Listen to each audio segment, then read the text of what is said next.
Yes. Okay, let's check on YouTube channel if we have audio.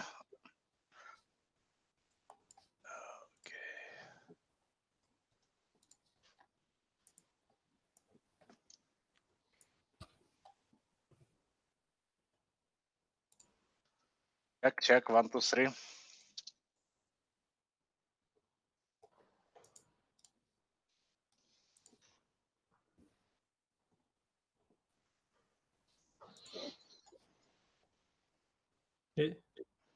It looks good. Looks good. We've got about 40 people on there right now. Okay, I guess you guys can start up and if something comes. Okay. Hello, everybody. We are back for day 2 of the OpenSIPS Summit 2020 Distributed. Again, I feel it's only necessary that at the beginning of each one of these days, I profusely apologize, even though it has nothing to do with us, that we're not in Amsterdam this year. It's taken a toll on many of us. I mean, you could just look at Razvan and Liviu.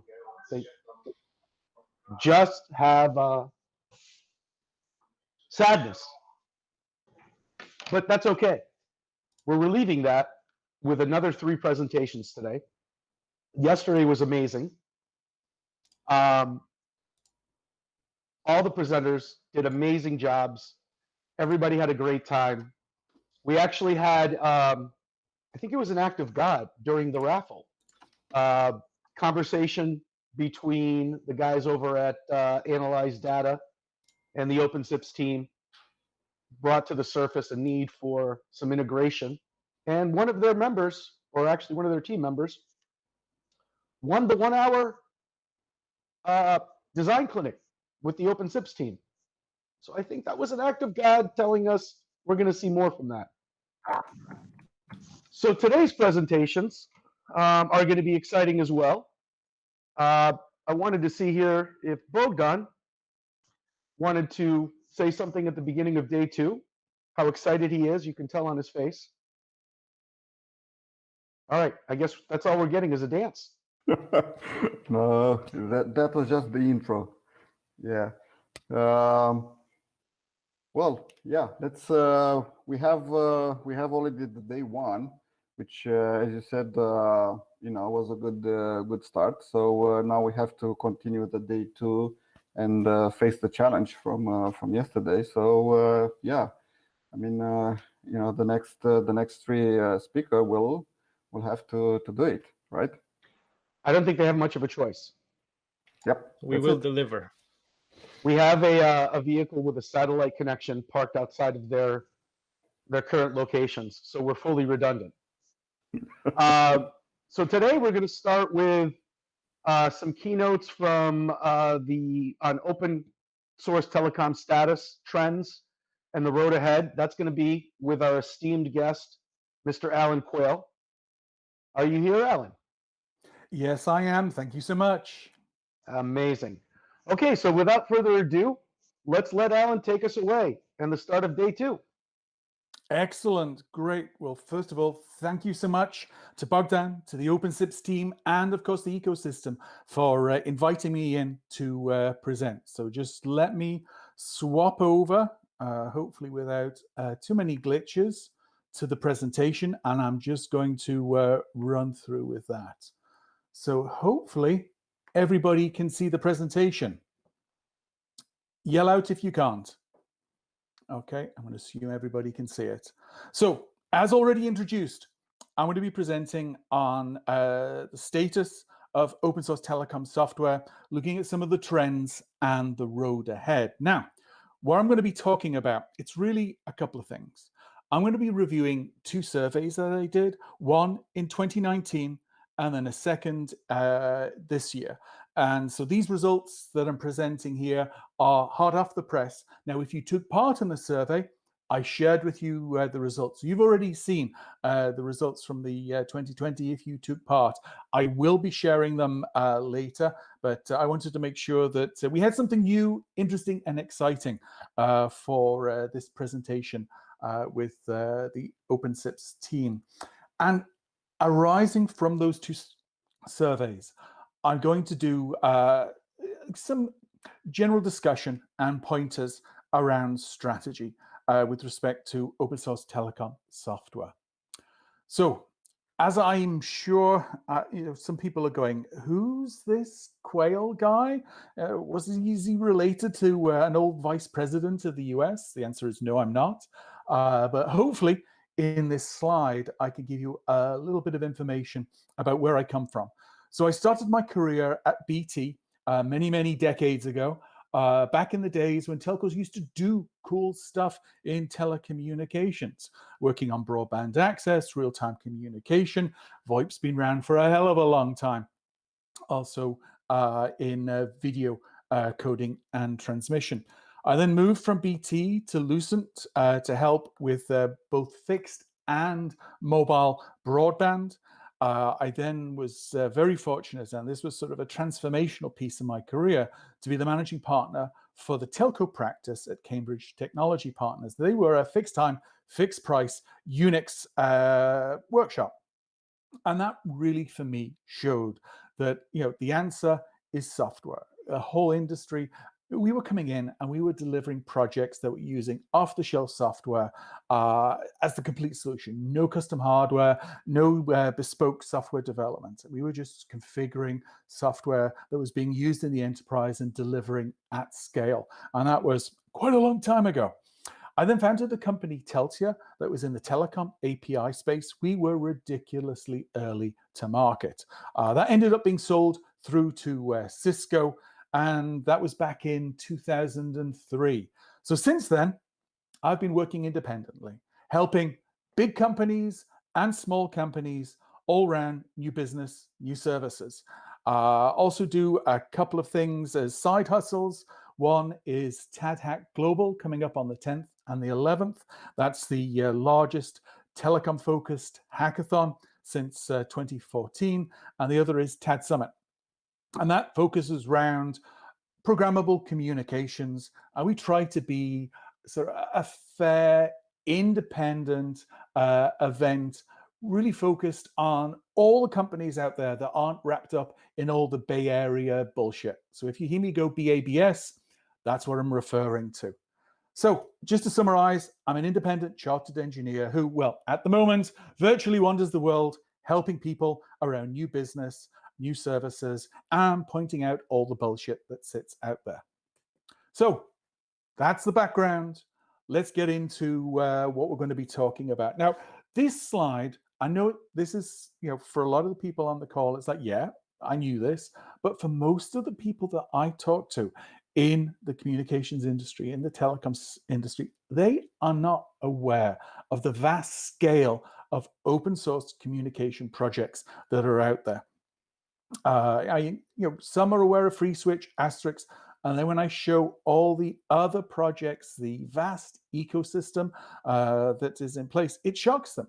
Also, when I start sharing the numbers around the impact all these projects have had on the communications ecosystem, the communications industry, again, it's one of the sort of people. I mean, OpenSIPS is an example of a project that's fundamentally changing a $2 trillion industry that isn't aware of the project. Now, there's, I draw this as analogy so people understand just how significant these projects are. The telecom app server is analogous to the web server. So you've got a client, talks to a web server, and then it just goes out and gathers all the data and services that are out there on the internet. And 80% of web servers are open source, Apache or Nginx. And it's very analogous to what we see in telecoms. Telecom app server basically talks out to all the telecom protocols and networks and all the services that exist out not only on the PSTN, but the internet as well. So in some ways, it's as complex as a web server. and it has been fundamentally shifting the industry. So I just wanted to draw the analogy that Telecom as a server is as important as the web server, because guess what? Communications is fundamental to the human condition. I wanted to do a architecture slide because this is not a technical presentation, but just so we can set in context how programmable communications fits with all the acronyms that we sit out there. So at the bottom of the stack, we've got the telcos, we've got the internet. On top of that, we've got aggregation, whether it be voice, messaging, RCS, telephone numbers, SIMs, data, charging, mobile ID. There's a whole vast repository of information across the PSTN. Of course, SBCs, firewalls, because on top of that, you've got the Telecom app server for the traditional PSTN, the SIP app server for all SIP services, and of course, WebRTC app server gateway for all the stuff that's WebRTC related. And of course, quite often, it's a common app server that cuts across all three aspects. And then on top of that, all the value-added services. So all the bots, fax still exists, speech rec, push to talk, two-factor authentication, media forking, call recording, you name it. There's a whole range of value-added services that sit and run on those Telecom app servers and work across a range of media. There's, of course, API management, because that's how a lot of those services and capabilities get exposed. REST today, but it's evolving. We should never, and that's one thing that in my career, don't take today's situation as in any way other than ephemeral. It's moving, it's constantly evolving. We're not at an endpoint in the industry. We're just at a step along a long road ahead. I remember thinking back at the end of the 90s that SS7 would be disappearing soon. Well, here we are, 20 years later, and SS7 is still alive and well. Sitting on top of all that stack are all the enterprise enablers and services. So like Twilio Flex, which is basically 90-odd% of a contact center. Also unified communication as a service, unified communication collaboration, all the workflow, task management, all these enterprise services are sitting under this stack. And of course, we also got to mention all those common functions, usage and billing being very important piece of how we all make money. But it's just wanted to highlight that across this communications experience technology or programmable communications, open source projects are the fundamental enabler and have been for what is now, given some of the projects started 20 years ago, a 20-year-old change. Now, it's tough being in open source telecom software. It's not like being in open source in the web or the internet. We've got a $2 trillion ecosystem there. And the two major components of it, the telcos and the vendors, are sat on vast stores of cash. But have they supported all these open source telecom ecosystems? Do they do what we see with IBM, Google, Amazon, Red Hat, etc., in supporting these open source projects that you see on the web and the internet? And the question is, well, not really. They do use them, and a lot of telcos use open source projects, use OpenSIPS as an example. Do they talk about it? Do they promote their usage? Absolutely not. A lot of freaking bastards. A lot of vendors. I can quote several examples where an open source project discovered that their project was being used because the telco who was using the open source project contacted them for support. But it was actually delivered through a particular vendor. I'm not going to name names, but just so we understand the challenges that exist in open source telecom software. But even given those challenges, it has significantly changed the whole industry, which is a testament to the dedication and the skills of all the people working across open source telecom software. Now, I just want to say one slide just to say this is just my perspective. It's okay to disagree with me. A lot of people do. So this is just my perspective. And if you have questions, please, we can take them at the end. Just hang on a sec, sorry.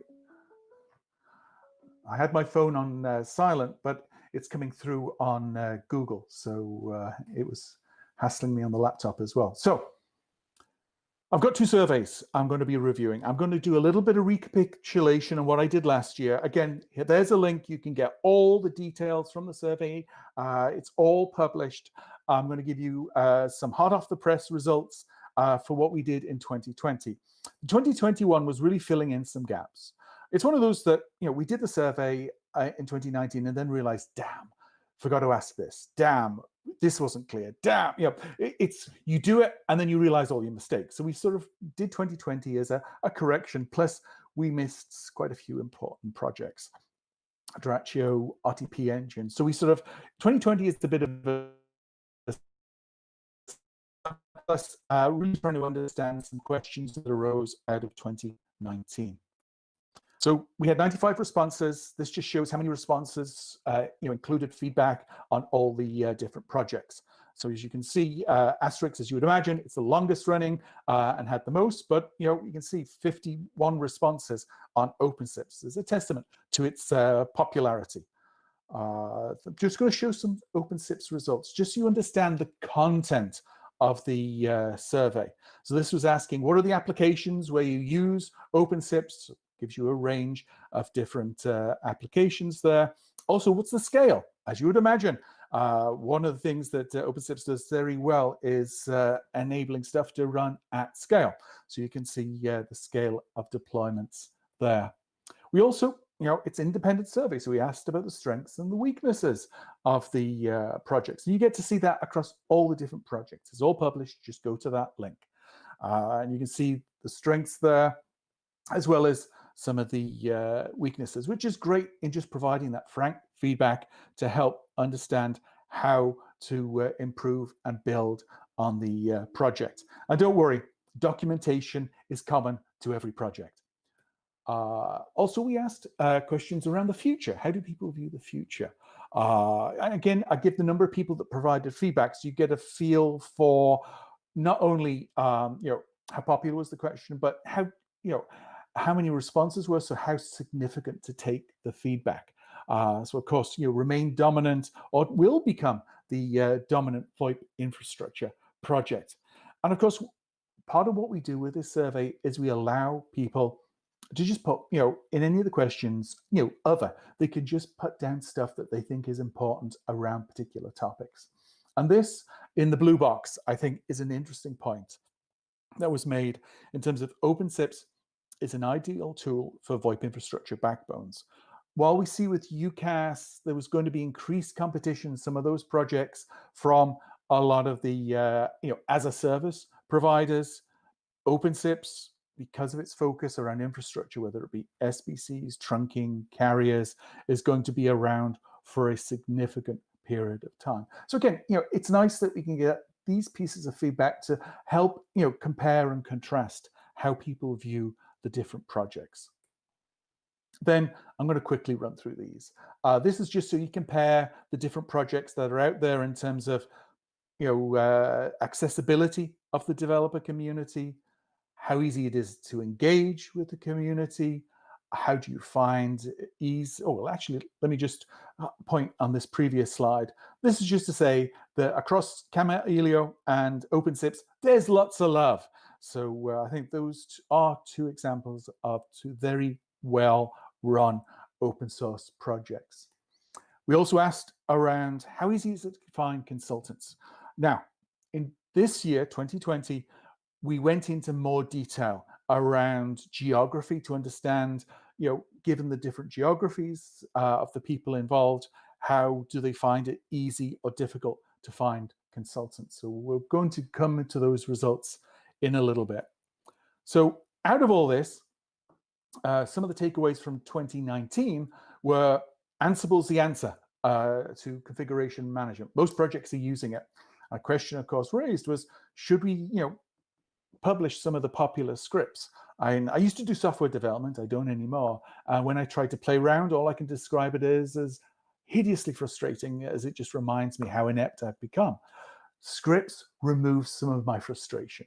So wherever you can do to basically enable me to type in just a couple of lines and then magic happens is beautiful. one of the things that I found quite interesting from the survey was native cloud for a lot of deployments is not a popular choice. Now, at TADSummit last year, we had quite a few fintech people there, as well as, of course, all the programmable telecoms community. And there was quite an interesting sort of difference of opinion when some of the programmable telecoms guys were sharing their deployments and some of the issues they faced. The fintech guys looked on and went, "Oh my God, guys, are you still yak shaving? Just use serverless." So it was interesting to see the sort of the difference in adoption between those two. And what we've done for 2020 is we've asked some more questions around serverless adoption, some of the issues around serverless adoption. We've spent a lot more time understanding the geographical differences. And this is going to play back when I start at the end, wrapping up around some of the strategic issues facing the open source telecom community. But just to wrap up from the 2019 survey, there's still a hell of a lot. There's a long road ahead of us around accelerating open source adoption. Even though, within the open source community, it looks like everybody's there. When we look more broader across different verticals, there's a hell of a lot of work to do in front of us. So moving on to what we did this year in 2020.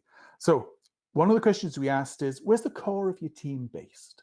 So we're really trying to get a better understanding of, in terms of the responses, the geography. So as you can see, of course, no surprise, North America is top. But India, and we see definitely India becoming a very important region, not necessarily in terms of the deployments, but in terms of the projects or the organizations or the teams that are using open source telecom software. As you would imagine, Germany, but all the countries in and around Europe, Fraunhofer focus is almost like a tour of duty you must do before you launch your open source telecom project. UK, of course, Australia, New Zealand. So you can see there, Canada. There's a lot of English-speaking countries here. Again, because a lot of the documentation is in English, it shows that there's an issue to be addressed. When I look at WebRTC, because its backer is the evil organization known as Google, they can afford to do a lot more translation. I look at, for example, South Korea, and they have a big, vibrant WebRTC ecosystem. And why? Well, they have a lot of documentation in the native language. So it really does help to have that, but it's expensive and it's difficult to do. So I just highlight that that's one of a number of gaps to help in really making this software available to developers all around the world. Now, back to that point I raised about what are the challenges? As you saw, finding knowledgeable consultants was an issue. But now let's break it down and look at regionally. What are the top issues? So if we look at Europe and North America, the issue is finding knowledgeable consultants. And it's not just knowledgeable around a particular project. It's also in having deep understanding around SIP. So it was a comment that was made in several of the sort of other sections. It's it's not just in OpenSIPS or in FreeSwitch. It's having somebody that understands these projects and has the depth of SIP understanding that we require. Then when we start looking at some of the other regions, India, Australia, speed of response, in Russia, and also Central South America, it was language barriers. And then for distributed teams, so this is where there's they're distributed across a number of countries around the world, and Middle East, speed of response was highlighted. So then when we look at, when we look at difficulty around hiring, here there wasn't so much a geographic difference. It was just showing which of the projects where people are having challenge hiring. As you would imagine, with the smaller projects, all the newer projects, less so at the moment. But again, it's just also influenced by the number of people that respond to the survey as well. On language barriers, we asked, how can we fill that in? And documentation in local language was top. And documentation really requires, an expert. In a lot of projects, I know there's somebody that can write relatively good prose. Let's use them for getting the documentation out. It's I can't emphasize enough having somebody that can professionally write good documentation transforms how easy it is to use your software. Also, when it comes to translation, again, having somebody that has the skills that can help in the translation. I run a weekly newsletter, CX Tech newsletter, and in that a couple of weeks ago, I had a link to an article that was published by Infobit, and they were discussing how they deal with localization of their documentation for the different APIs around the world and the process that they use. Now I know, well, they've got a boatload of cash at the moment, but and I know it's difficult for a lot of open source projects, but documentation is a critical capability, and also it is an essential piece of your marketing. And I'll come back to that in a little bit. On speed of response, okay, if it's important, are you prepared to pay? So it was interesting to look again across the different regions. For Americas, it wasn't seen as an issue. While for India, Middle East, Australia, New Zealand, ANZ, it was seen as more of an issue. Europe was interesting. There was a spread. So I guess it depends where what projects you're using. And also the bias in terms of responses. We had more people from Europe than every other region responding to the survey. They were an average of 3, but it spread across. And then looking at how do you contribute, as you would imagine, the usual 80-10 split in terms of people who want to contribute versus people who just ride on the back of your project. Majority method being commit code, paying for code development, donating money, attending events. And I think the reason you see attending events being relatively low on this is, well, this was asked during COVID-19. Other topic we covered is looking at redundancy of implementations.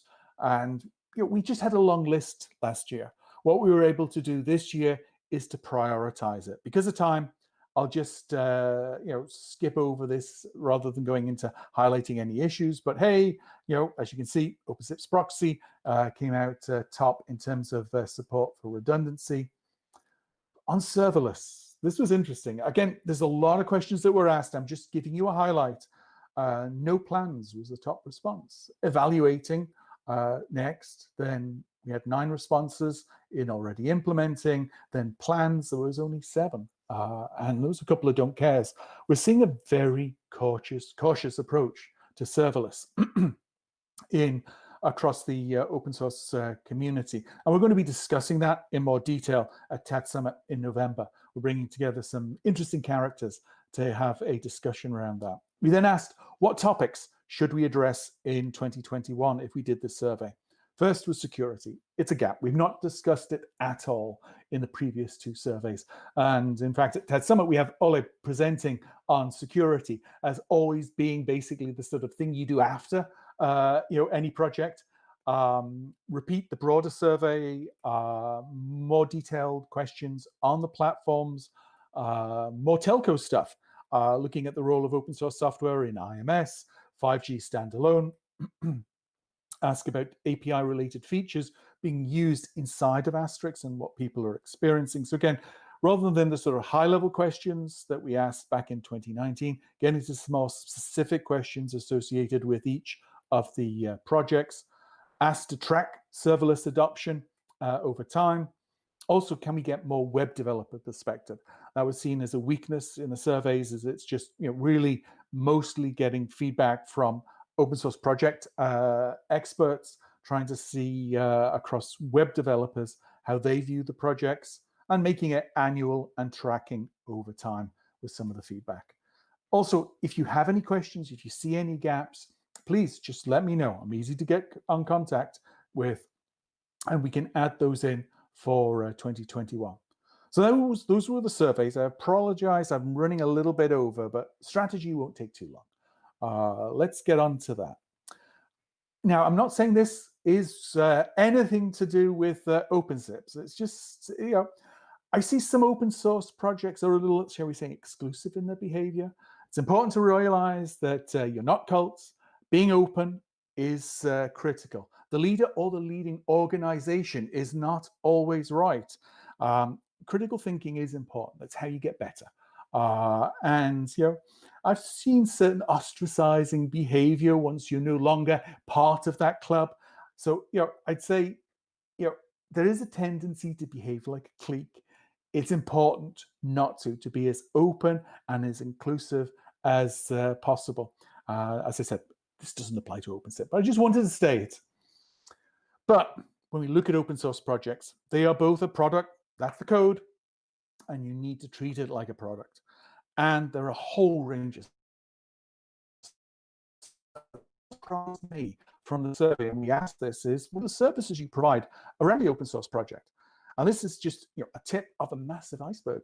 Training, development, design, maintenance of VoIP networks and services, a whole range of different consulting services, providing managed hosted VoIP networks and services, installation, customization, high availability, scalability setups, and telecom consulting. So there's lots of different ways in which the teams are making money to put food on the table, because giving stuff away for free is great in terms of making you feel as if you're making a difference, but unfortunately it doesn't necessarily put food on the table. So this shows an important piece and just how varied the different sources of revenue are for the projects. Now, when you start looking at those, at the product, it's important to understand, well, who are the customers that we're addressing? Because that influences all aspects of strategy.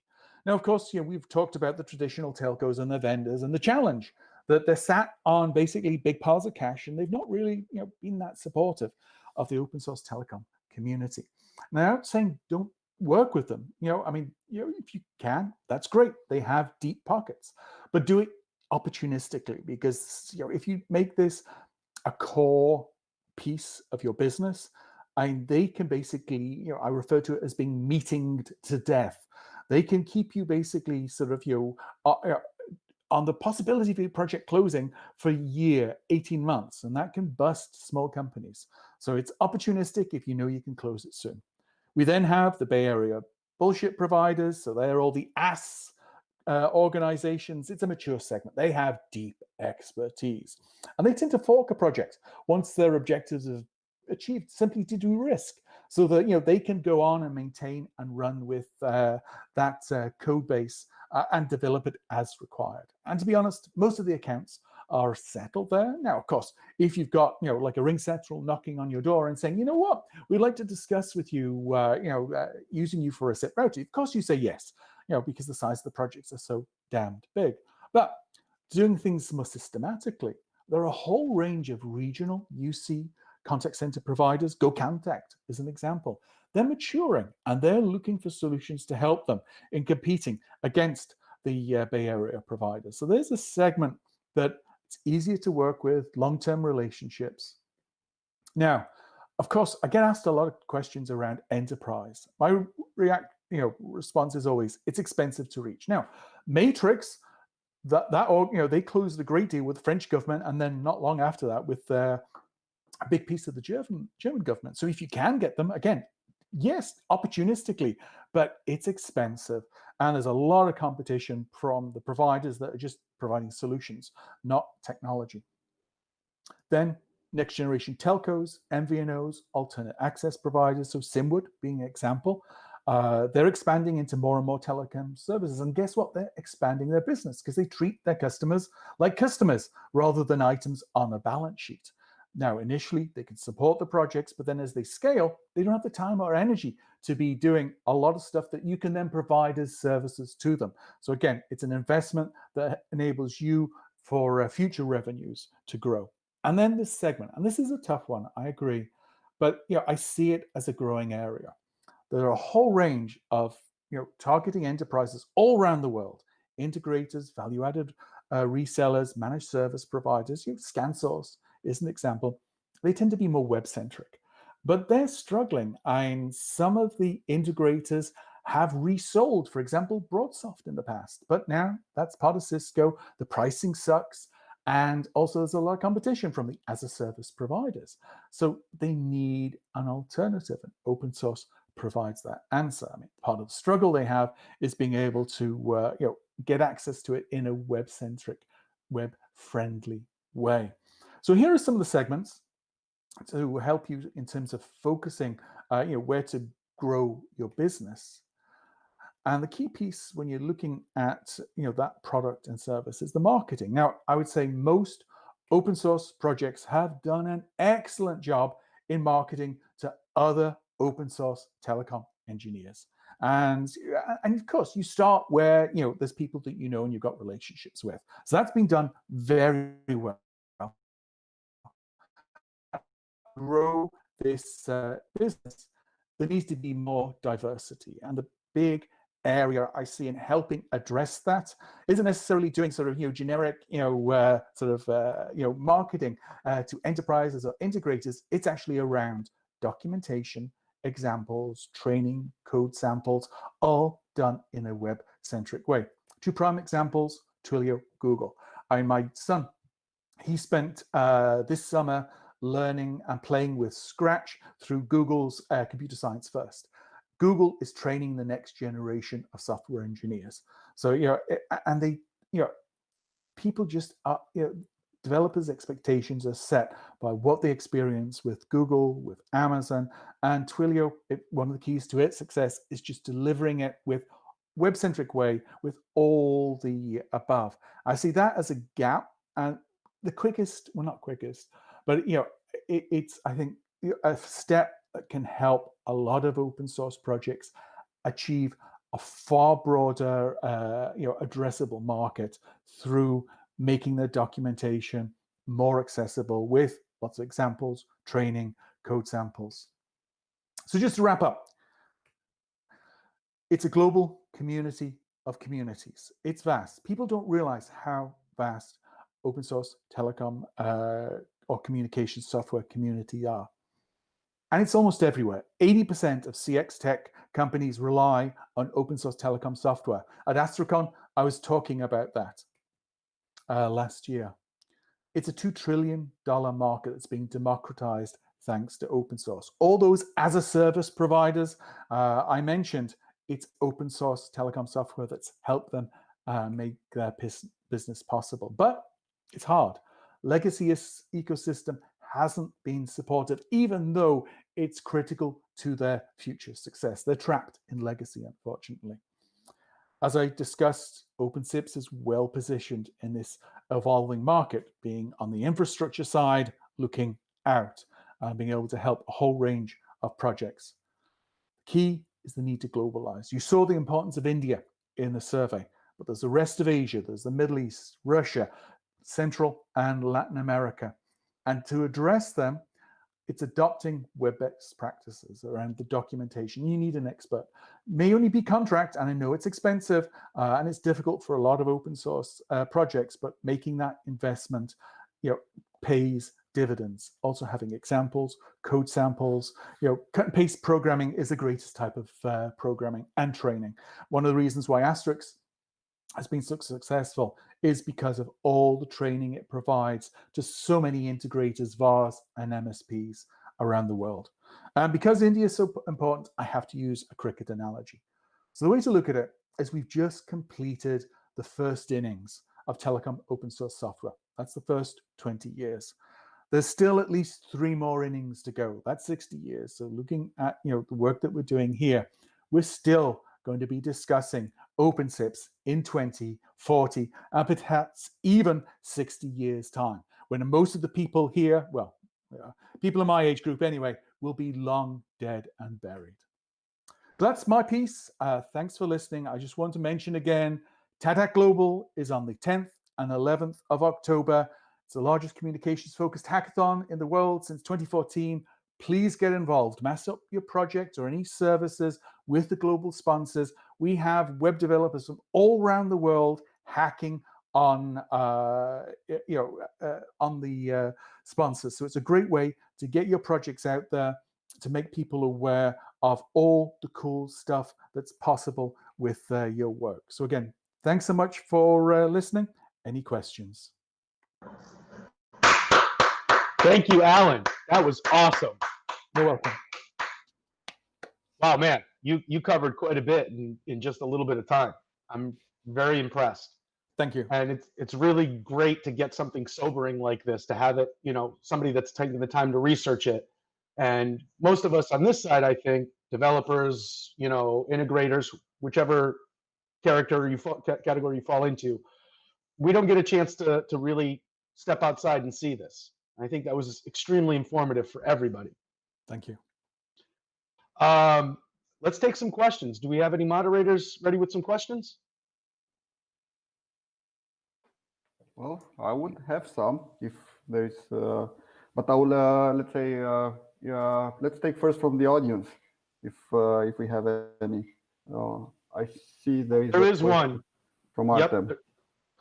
Yeah. So Artem says some telcos cannot tell officially that they use open source software because there's laws that exist in some countries that don't allow them to. What do you think is going to change there, or how do you think we can change that? Yep. A lot of times they're lying.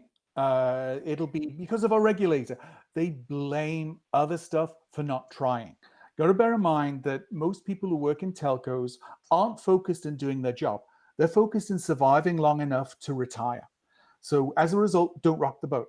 So you've got to understand there's a lot of dysfunctionality that exists. Now, let's face it, Simwood, they're beholden to a lot of the same regulation that the telcos have.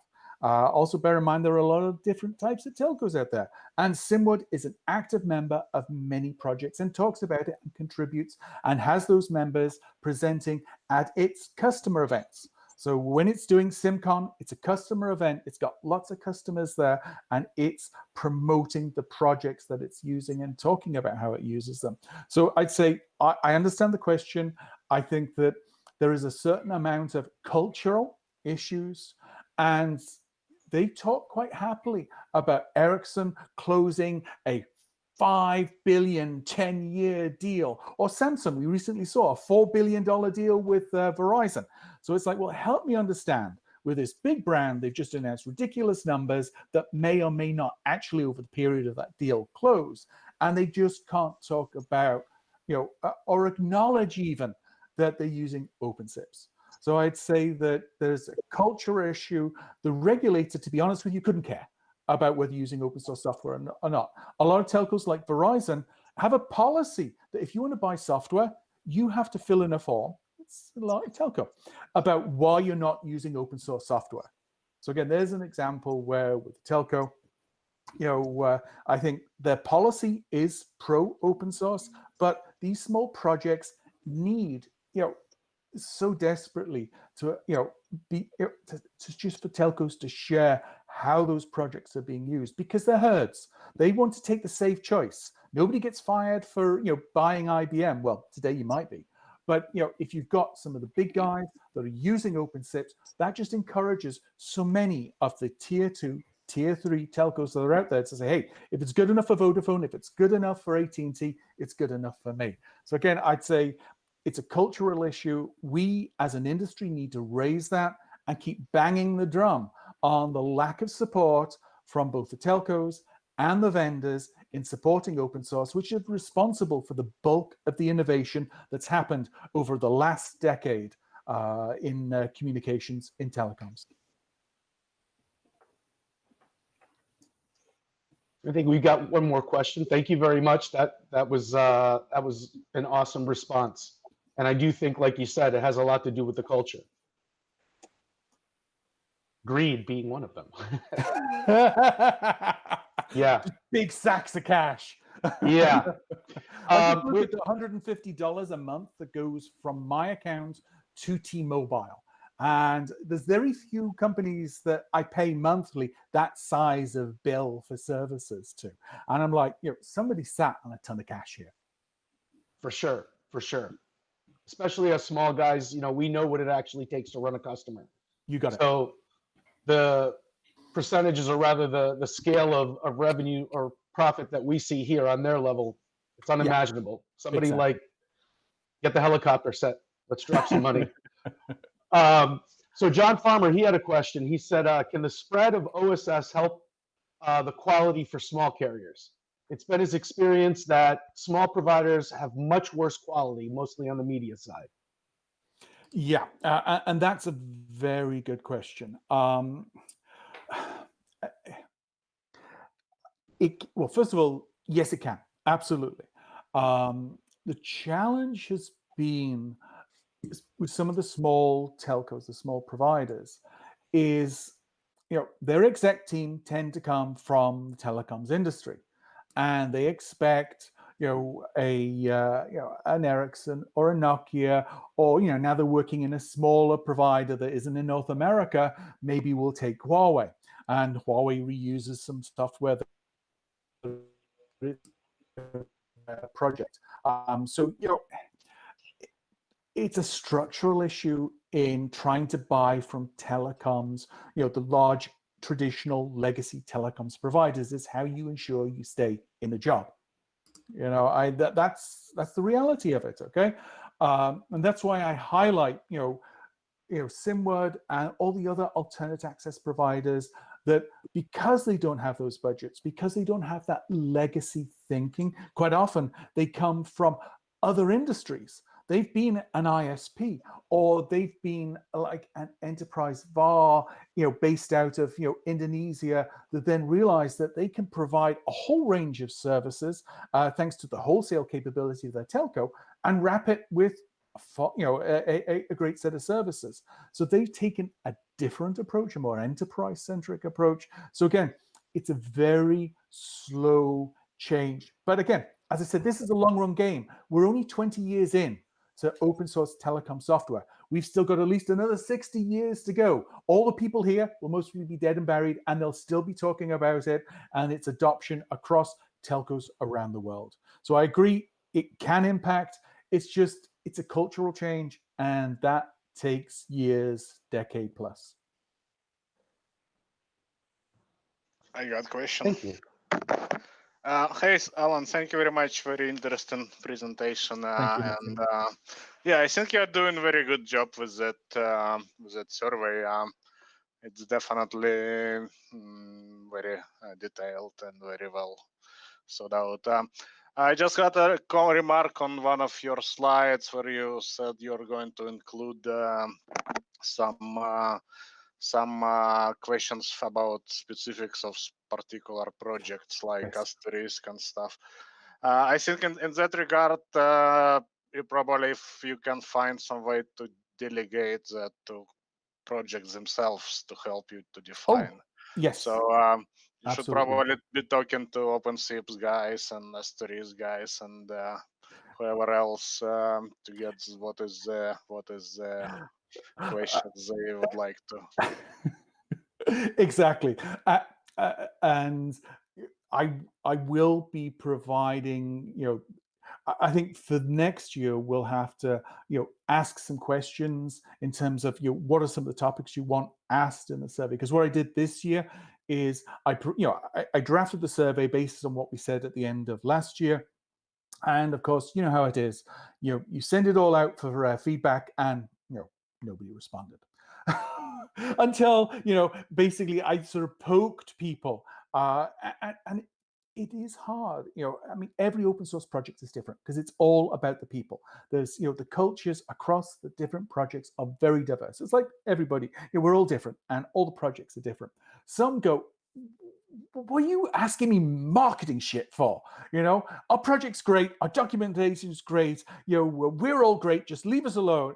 There's an insular nature in some projects, others are open. But I will, as a process, when we put the questions together, make sure for each of the projects we get feedback. And also I'd recommend you send, hey, here's the outline, here are the suggested questions for this survey.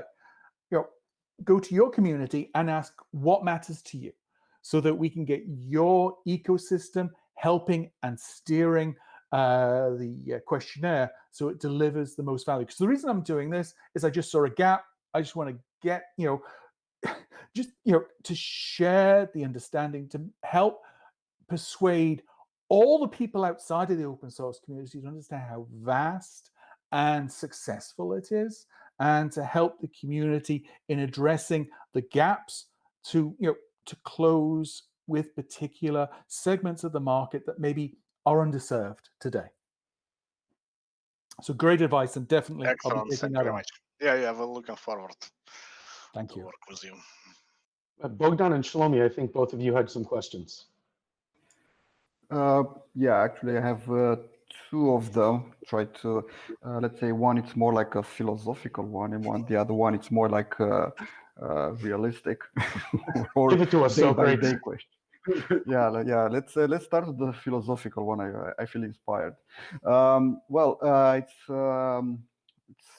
It's more about the open source model, because at least in my opinion, I think during this in these years, the whole open source world goes to kind of a identity crisis.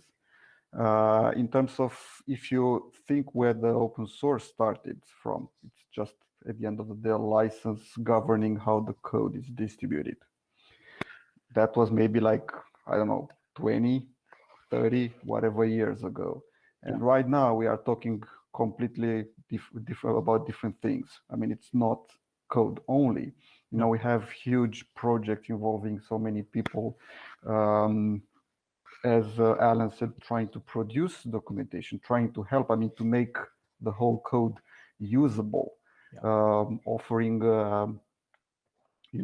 help to the users. Through different kind of chats, mailing lists, and so on. So from this perspective, I would say that the old traditional open source model, it's a bit like outdated. It needs to be improved in order to cover everything. This is related to like again, what you said, Alan, about companies using and not helping anything. This doesn't have to be an open source project. It's not something that you simply take. It shouldn't be something that you simply take and that's it. People should think like, okay, I'm using this, crappy software, but at the end of the day, if I end up including in whatever I'm doing, I'm relying on it. So, thinking wise, I should put something back, because it's at the end of the day, this collective work should not be limited to the code itself, but extended to the project level. And I think that's a big misunderstanding. People, they do think, okay, code is free. They extrapolate and then everything is free. So including like you have to stay there 24 hours to solve their goddamn problem. Doesn't really matter if you have something else to do or not. But, it's an open source project, so they are entitled to grab your whole life for that.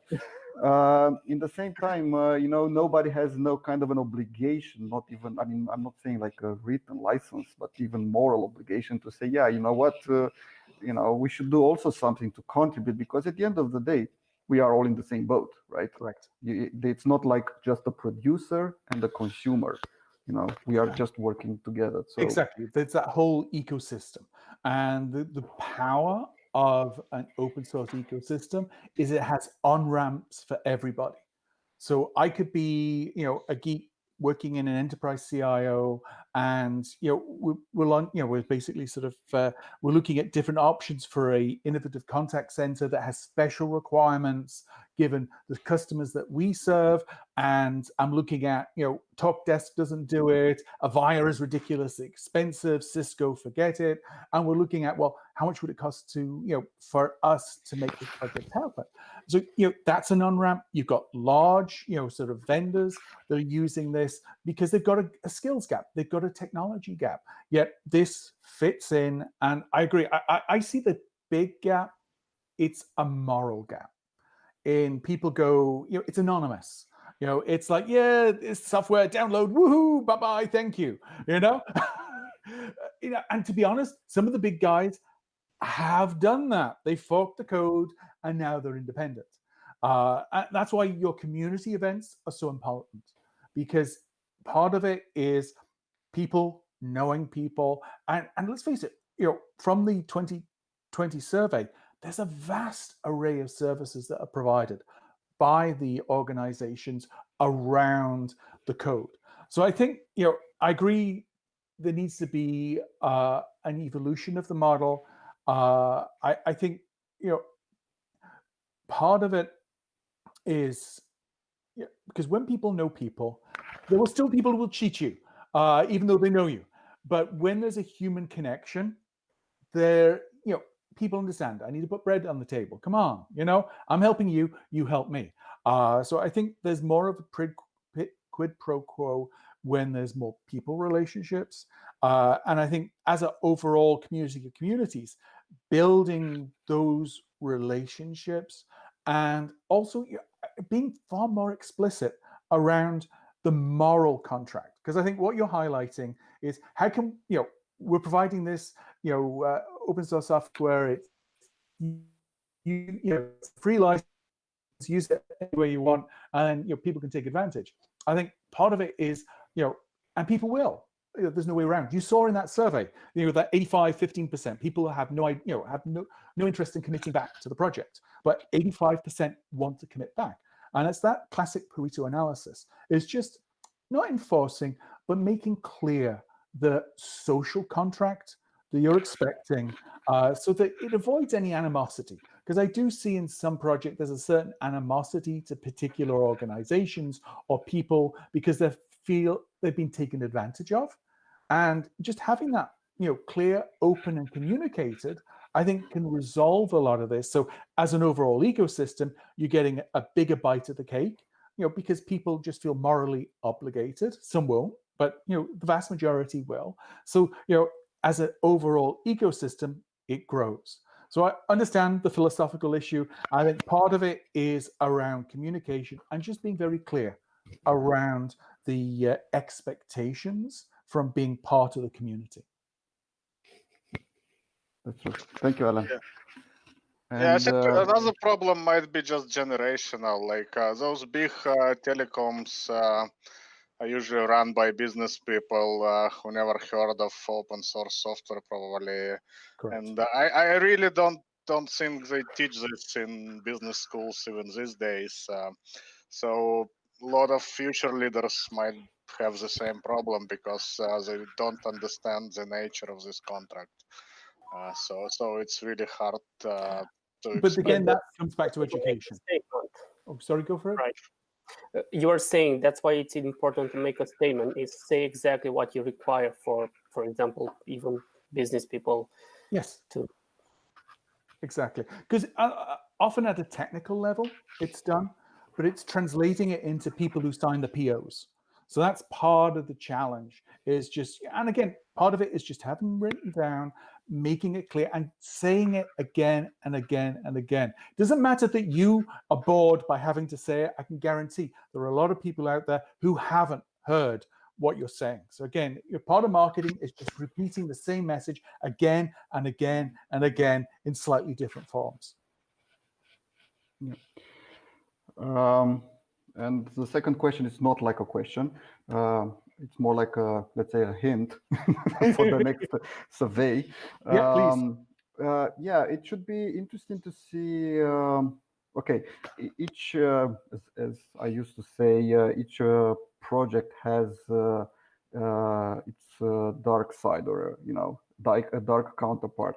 I mean, all the projects usually are like a binary solar system. You have the project, and then you have on the other side, orbiting one around, some kind of business entity trying to keep things alive. Yeah. Because as you said, at the end of the day, you have to put the bread on the table.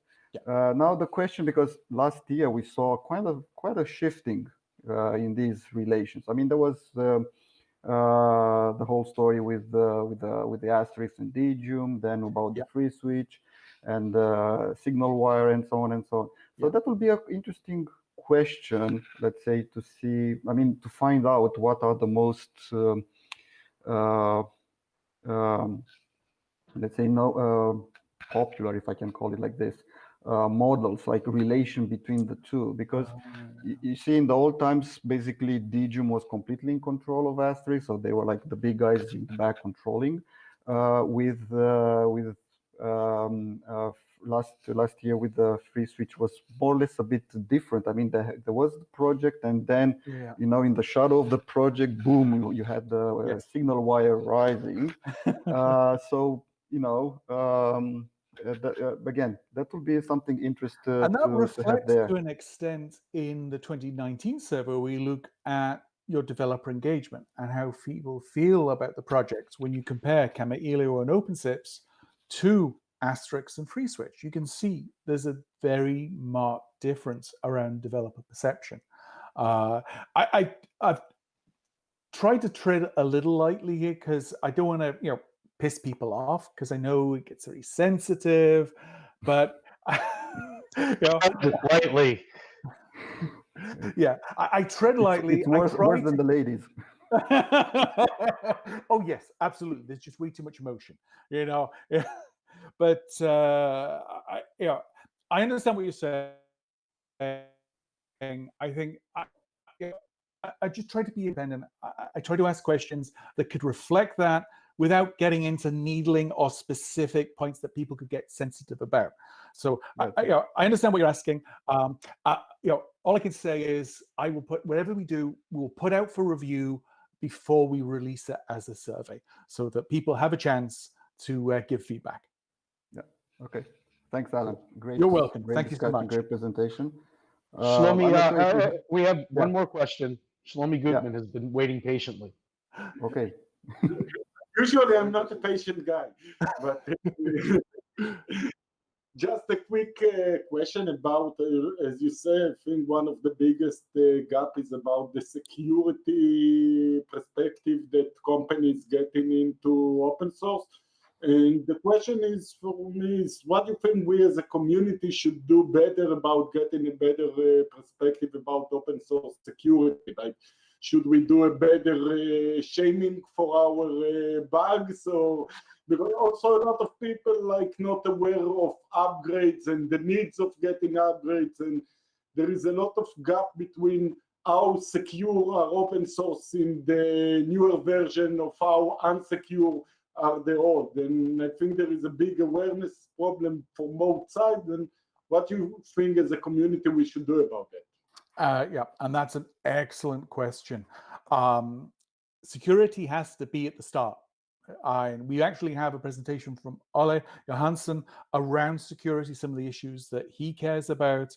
I think it is as an industry, so by working together across the different projects, showing the processes, showing how the gaps are plugged and plugged a dam site faster than closed source solutions.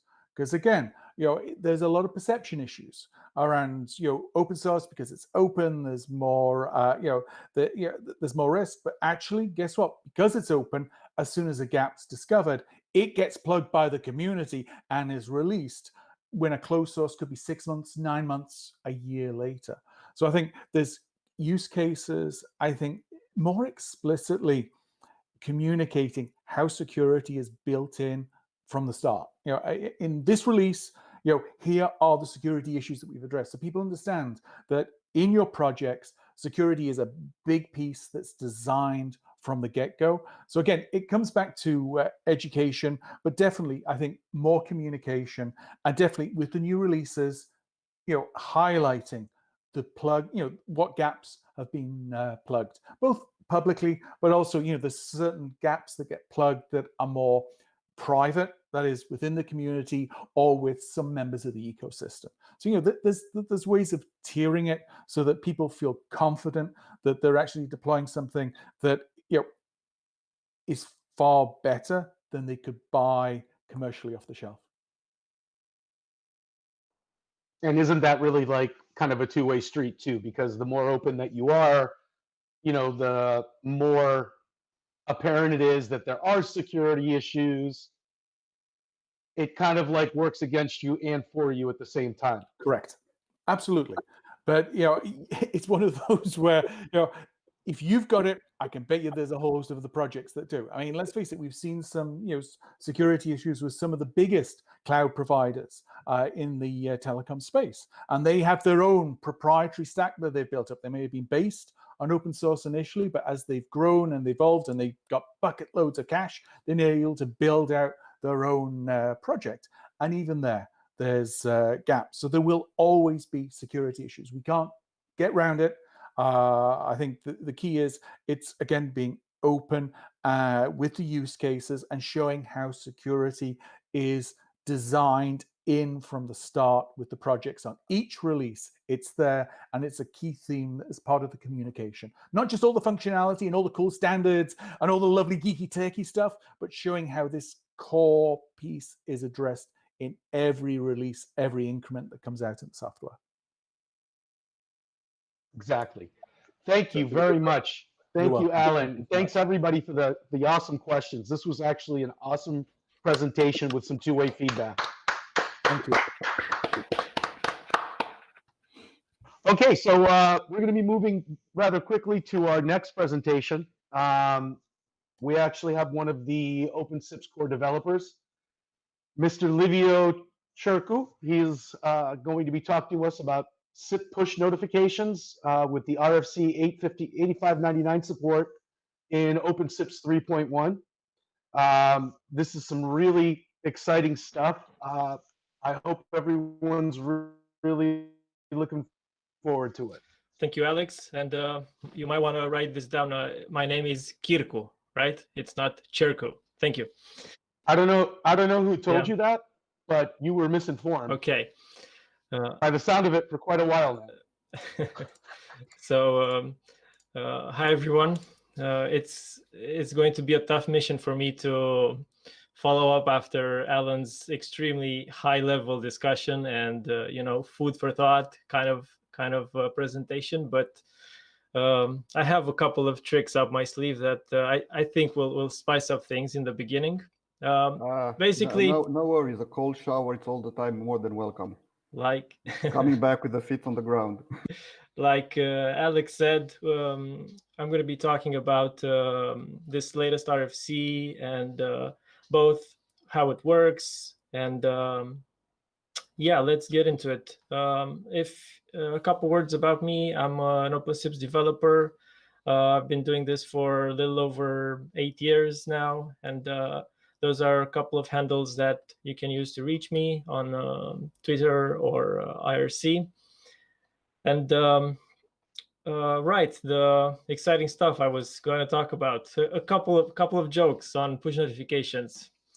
For example, did you know that push notification anagrams to those phrases on the right? Tuition of spinach, hot pacifist union, and a fish potion tunic. Might never know when that might be useful, right? And we're by the way, we're heading over to the peak of the presentation. The jokes. We have Moses opening up his tablet, and the push notification says, "You have 10 unread commandments." Here's one on Bob. He orders a sale on eBay, but after a few hours, he decides to cancel the order. But a push notification arrives. The sale has just shipped. And, well, that ship has sailed. And the last one is on Alice, of course, not to forget about her. And she receives a push notification from Amazon about her package of spices. The time has arrived. And from here onwards, it's all going to be, boring and a lot of SIP. We're basically going to be talking about the core problem that we are solving here, the specification that they came up with during the last couple of years, and how it all integrates with OpenSIPS 3.1. So about the problem, it basically looks like this. You are trying to reach a registered device on your network, right? We have on the right, 1 second. Okay, we have our app and it's registered. However, our invites are reaching it, but nothing seems to happen. What's the problem here? It's not the NAT, it's not the firewall, it's just the operating system of the device. that has put the app into deep sleep, and nothing will wake it up, no matter how many invites you send to its SIP port. Why this happens is that mobile operating system manufacturers have been trying to extend the battery life as much as possible for the last 10 years or more. But around those years, 2010 or during that mark, they started really punishing the VoIP applications, especially the ones that are using SIP, for example, because SIP is a pretty, I wouldn't say it's too noisy, but there is a constant chatter of messages being sent. So for example, the application has to stay registered, right? And periodically it has to re-register, and it has to keep on sending those UDP packets. And they simply said, okay, you are going to have to circumvent our limitation somehow, because we don't want to waste that battery anymore. So what has happened? This was, again, 10 years ago.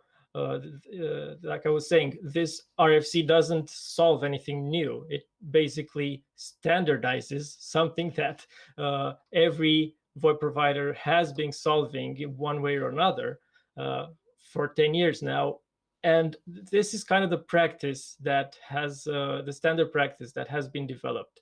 When you have a call for your app in question, you first send a push notification request to the provider, which of course reaches the phone, wakes it up, so it re-registers to the server, and voila, now you can send your invite. And for the user side, this is pretty seamless, right? Like you don't notice anything. You're just receiving a call from your buddy, Pizza, and you take the call, close it, and you never even know that a push notification was sent. So it wakes up your device. That also still has enough battery to continue. Otherwise, it would have been dead by now. So that's as far as the practice goes, and every operator more or less has included this kind of information into their SIP packets in one way or another throughout time. Maybe in contact header, maybe in some custom headers. Maybe the information was just in the database all this time, and once the call comes from the user or to a user, they would just fetch the push notification and send it. So starting 2 years ago, I guess there were some corporate interests. I don't know that much on this side, but Ericsson and Metaswitch have been pushing to get maybe their stuff standardized. So I'm not sure whether it's, kind of a race. Anyway, it's a nice thing to do, right? At least it shows that they care, because the other ones, they just solved the problem and moved on, right? They didn't bother to standardize the stuff. And mostly the work was done by Chrysler, Holmberg, and Mickey Arnold. And the discussions went on and on. Like they had, I was subscribed to the mailing list, and they had like these bursts of development where they would, Chrysler would like come up with a new version, and he would ask for feedback, and eventually it materialized, and it's now like for a good half a year now it's available. So one of the first things that it introduces is the fact that registrations on the SIP server are no longer disposable, or how should I put this? For example, let's say we have this scenario where you have a user device coming from behind the NAT. It registers to OpenSIPS, and of course it's online for the next 1 hour. But of course, there is no options being sent, and that NAT pinhole will die within the next 2 minutes. And now it's not reachable anymore. So despite the fact that the phone is registered, that registration is useless, or at least that's how we viewed it up until now. Well, the twist that this RFC brings is that you're not supposed to delete it, because the whole point of it is that it signifies that the device has registered within the last hour. So you can awake it at any time, no problem. Send the push notification, and the registration is all of a sudden useful again. For example, this is a good example of how our job in OpenSIPS land is to often merge between these various feature requests, because that often conflict with one another, because we have one feature request that basically says exactly the opposite of this RFC. It says, okay, the TCP connection is down, or it doesn't even have to be TCP. It may be UDP, and the NAT router still blocks the connection backwards. So it's down, so let's delete it, because my OpenSIPS is forking invites to an endpoint that is dead. So this is, yeah, you have to pick your poison, I guess, when implementing these features, because you might conflict with some other official spec.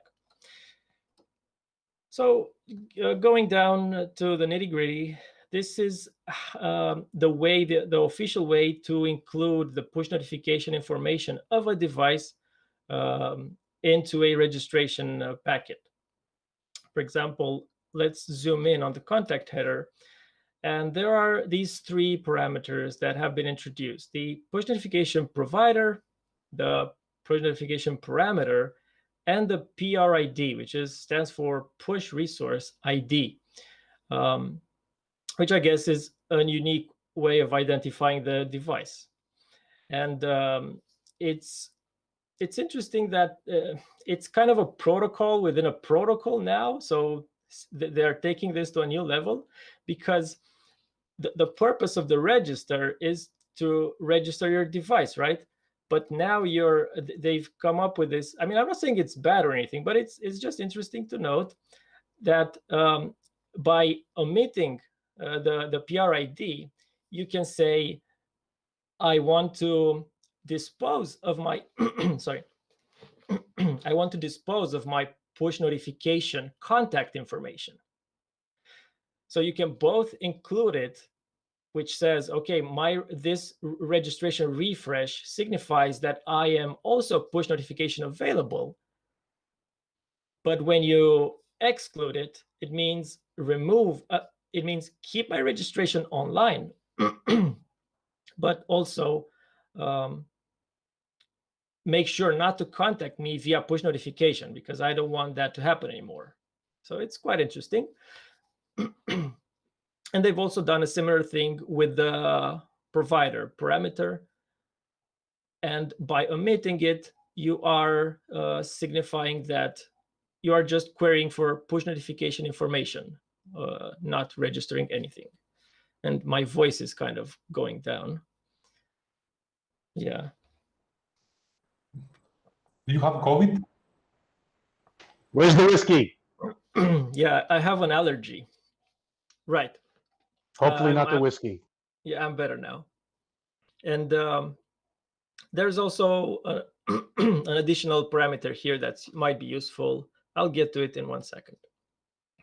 Now, what does the server reply? Of course, it returns your original contact, that whole bloody mess.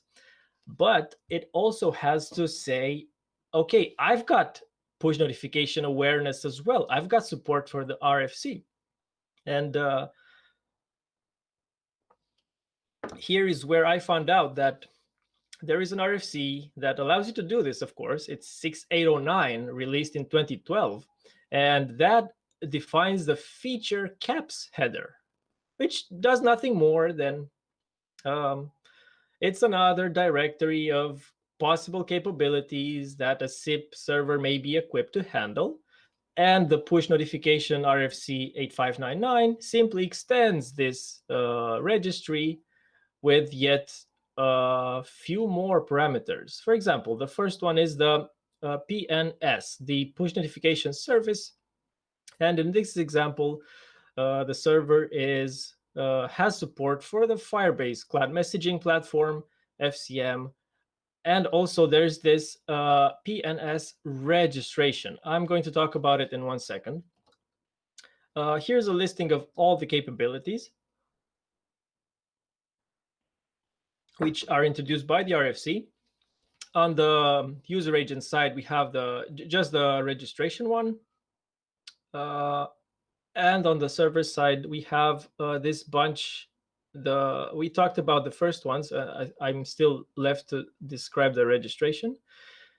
And the PER, that is the third part of the presentation. And this Vapid thing, basically, this is for the open version of the push notifications. If you are familiar with web push, that is where the Vapid will come into play. So if your SIP server will have to send generic, or how should I say, open, right? Open standards-based push notifications, and not walled garden push notifications like Apple push notification service or the Firebase ones, then you're going to be using the voluntary app identification ID, which will simply say that your SIP proxy is authorized or is a valid originator of push notification requests.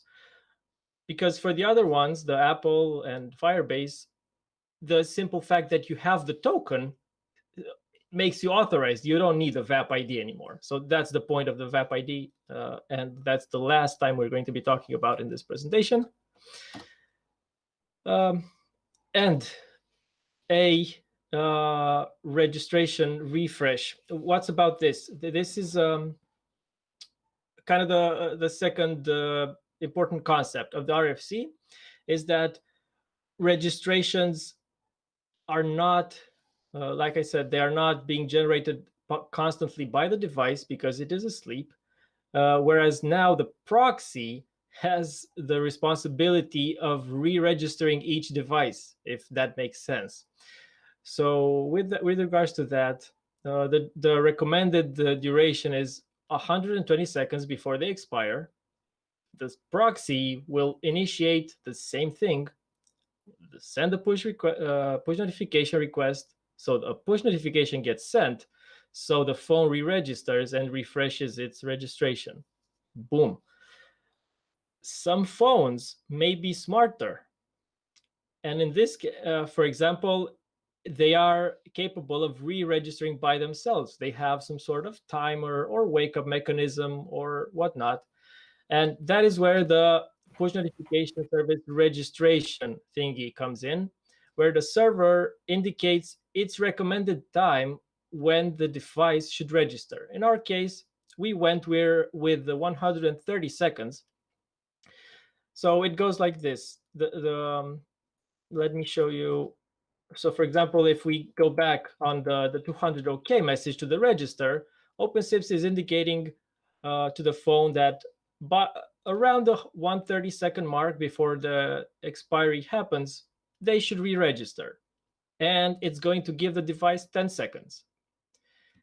If it doesn't register, the registration timer will kick in anyway. And the proxy will send a push request and it will register by force. So it's kind of a useful thing to have. Maybe it will save on some push notifications on some scenarios. So it's nice that they made this, this capability.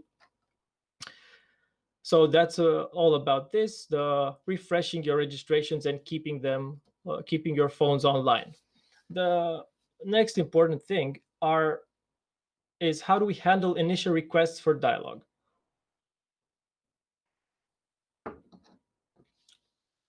And the flow is exactly the same, nothing changed. Like I said, the RFC merely standardizes a practice. It doesn't invent the wheel. We have an invite for our app. We send a push, it re-registers. Now it's accessible. And there are a couple of things to be said about the contact header here.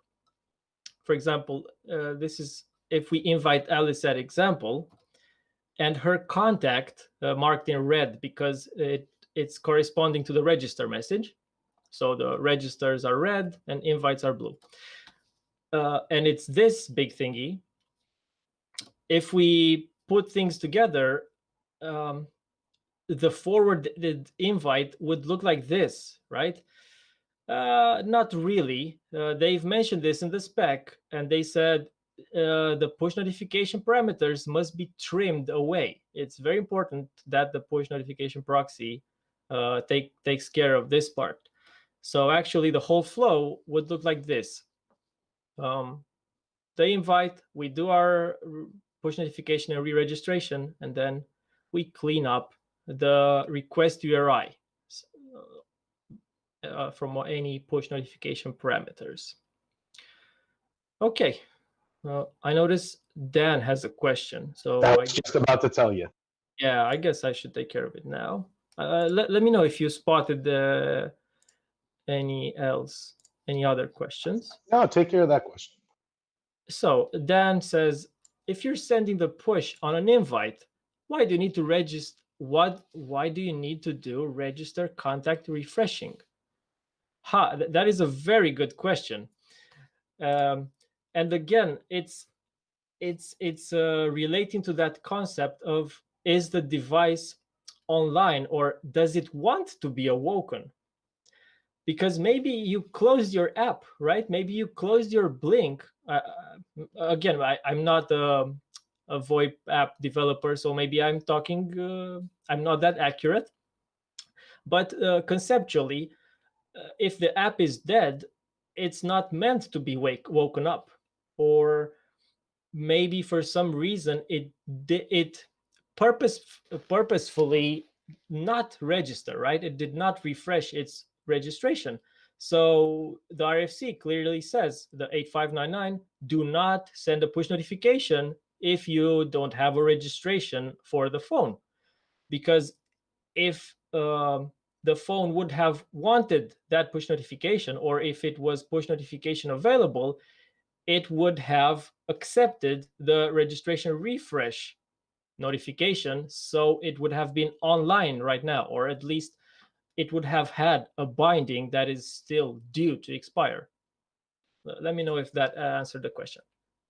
So it all boils down to this slide, the no cleanup slide. Keep these bindings alive, even though they do not immediately point to the phone. It just signifies that the phone is awaiting a push.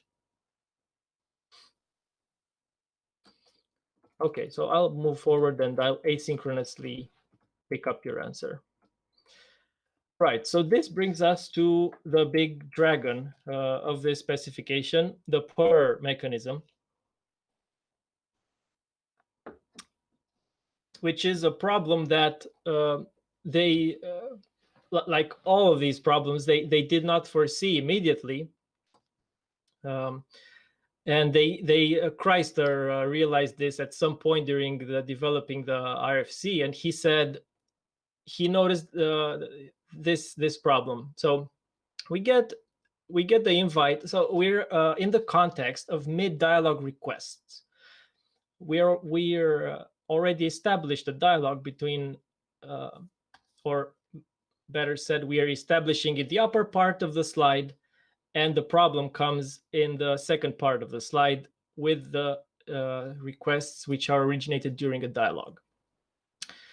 So we get the invite from Bob, inviting Alice, with his contact, which mustn't necessarily point to an active registration of his. It can be any contact, really. So the proxy cannot pinpoint Bob's push notification coordinates. This is the main problem.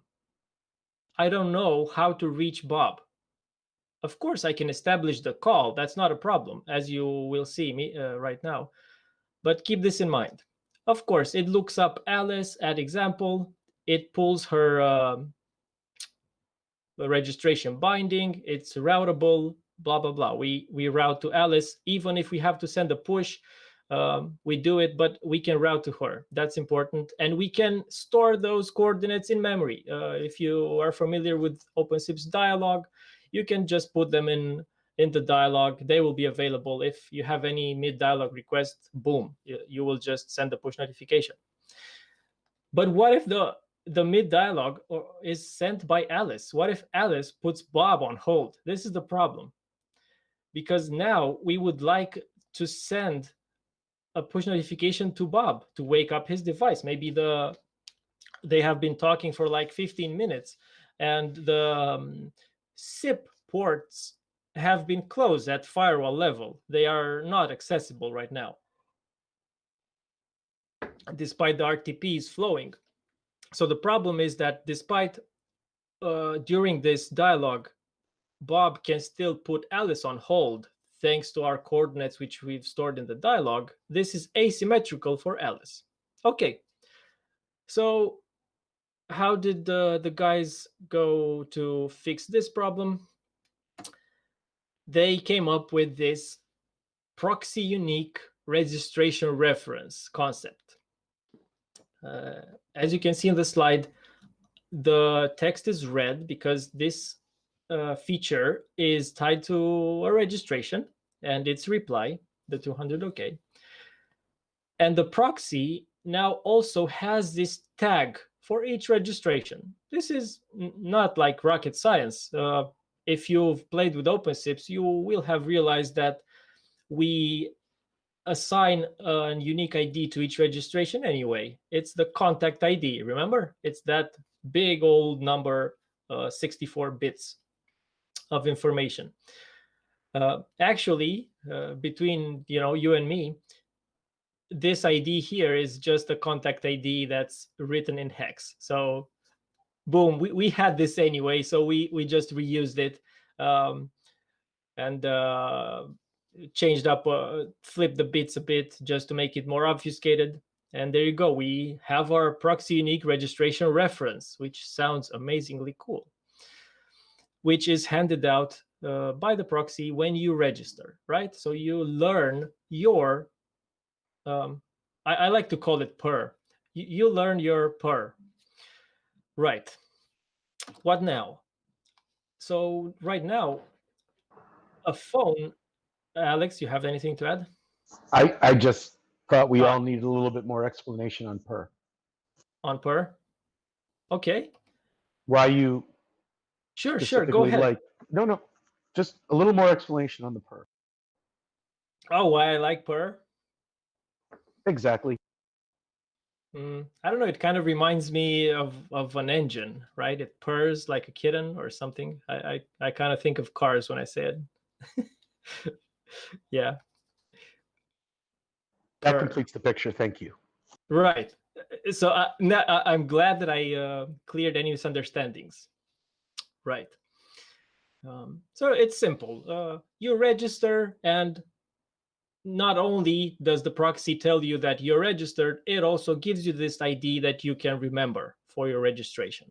Now, what you can do with it, once you've established the dialogue between Bob and Alice, or when you establish the dialogue, so when you call, each phone has the option of including its PER into the contact or not. I guess that there was also a point to make. Let me pause this idea for 1 second and go back to the original slide here and with the problem. So an obvious question here could be, why didn't they simply put their push notification information in the contact during an invite so that the other side sees, or at least the proxy knows where to send the push notifications to? Well, it turns out that this would basically leak information, or I'm not even sure, because the proxy could have stripped away this contact when routing out the invite, so it would have worked. But yeah, I don't have much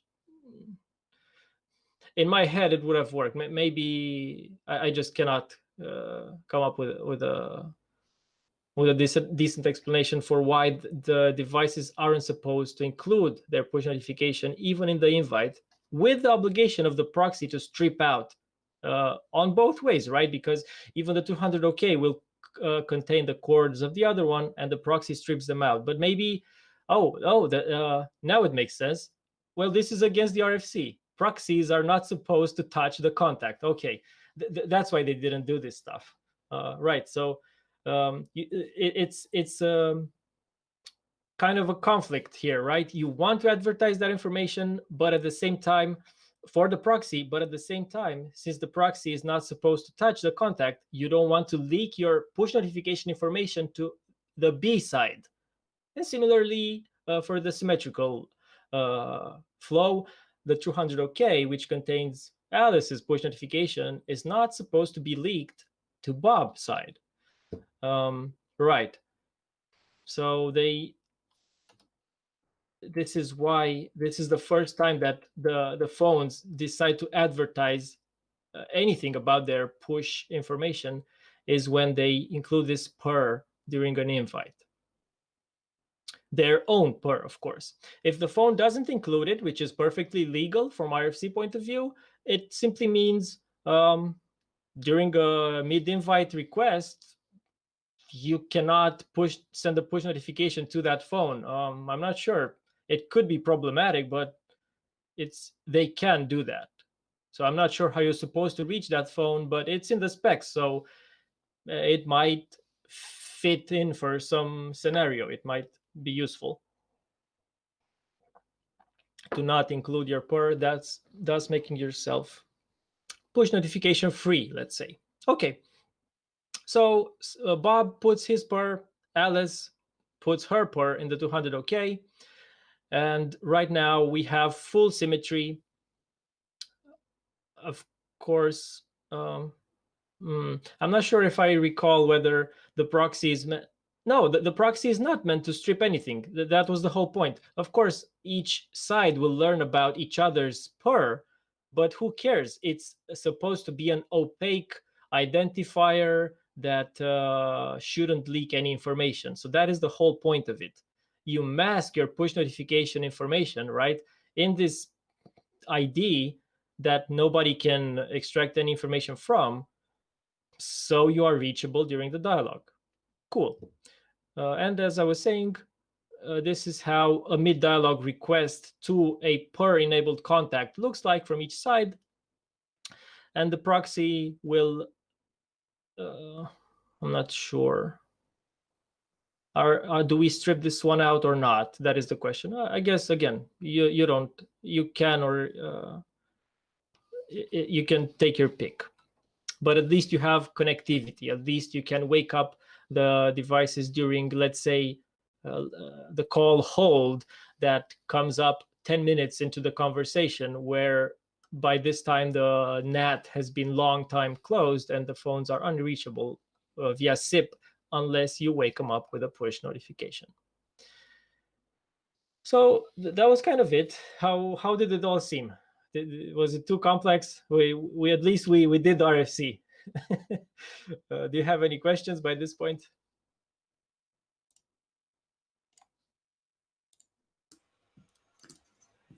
I guess not. All is clear. Oh, there is some questions on the channel. Mm-hmm. If you look at it. Okay. Let me switch a bit. There's a question from Grant. He says, maybe I missed it, but how does a phone app notify the proxy it's available for receiving push notification? Which perfect. triggers the push, yeah. Perfect. This is the very first slide. It's when the app registers. All it has to do is to include its push notification information in the contact. So as you can see, you put the semicolon and then you list the provider, parameter, and push resource ID of your phone. And that is all. You don't have to do this reg thing. You can just skip it. So these three parameters matter, maybe even two of them. Maybe you can skip the param. It depends on the service. And subsequently, as I was saying, the cool thing is that you can re-register via SIP, but you can omit the PRID, so it means that you're not push available. So again, not being an app developer, I cannot foresee how useful or what type of UI interaction this is going to translate into, but it looks pretty cool. I have a question, guys. Sure. Liviu, what is the easiest way for someone to play around with OpenSIPS and push notifications to make it work? Perfect. Vasilios, this will be answered in the final section, where we will talk about how we implemented this into OpenSIPS. And let's get into it. Okay. Basically, there are two big ways of integrating this with OpenSIPS. 3.1. This is the last year release that we introduced the support in. I mean, the current year release. First, you can just replace your existing registrar, or if it's OpenSIPS already, you can upgrade or whatever. But this may be a bit intrusive, or it's not maybe, it's obviously intrusive, because maybe you're going to have to take it down, and there may be, anyway, in some cases this might be completely doable. So that is the first case when you might go for this architecture. Or maybe you're doing a proof of concept like Vasilios wants to, or just a test server. Right, this is the ideal. Just use the registrar module.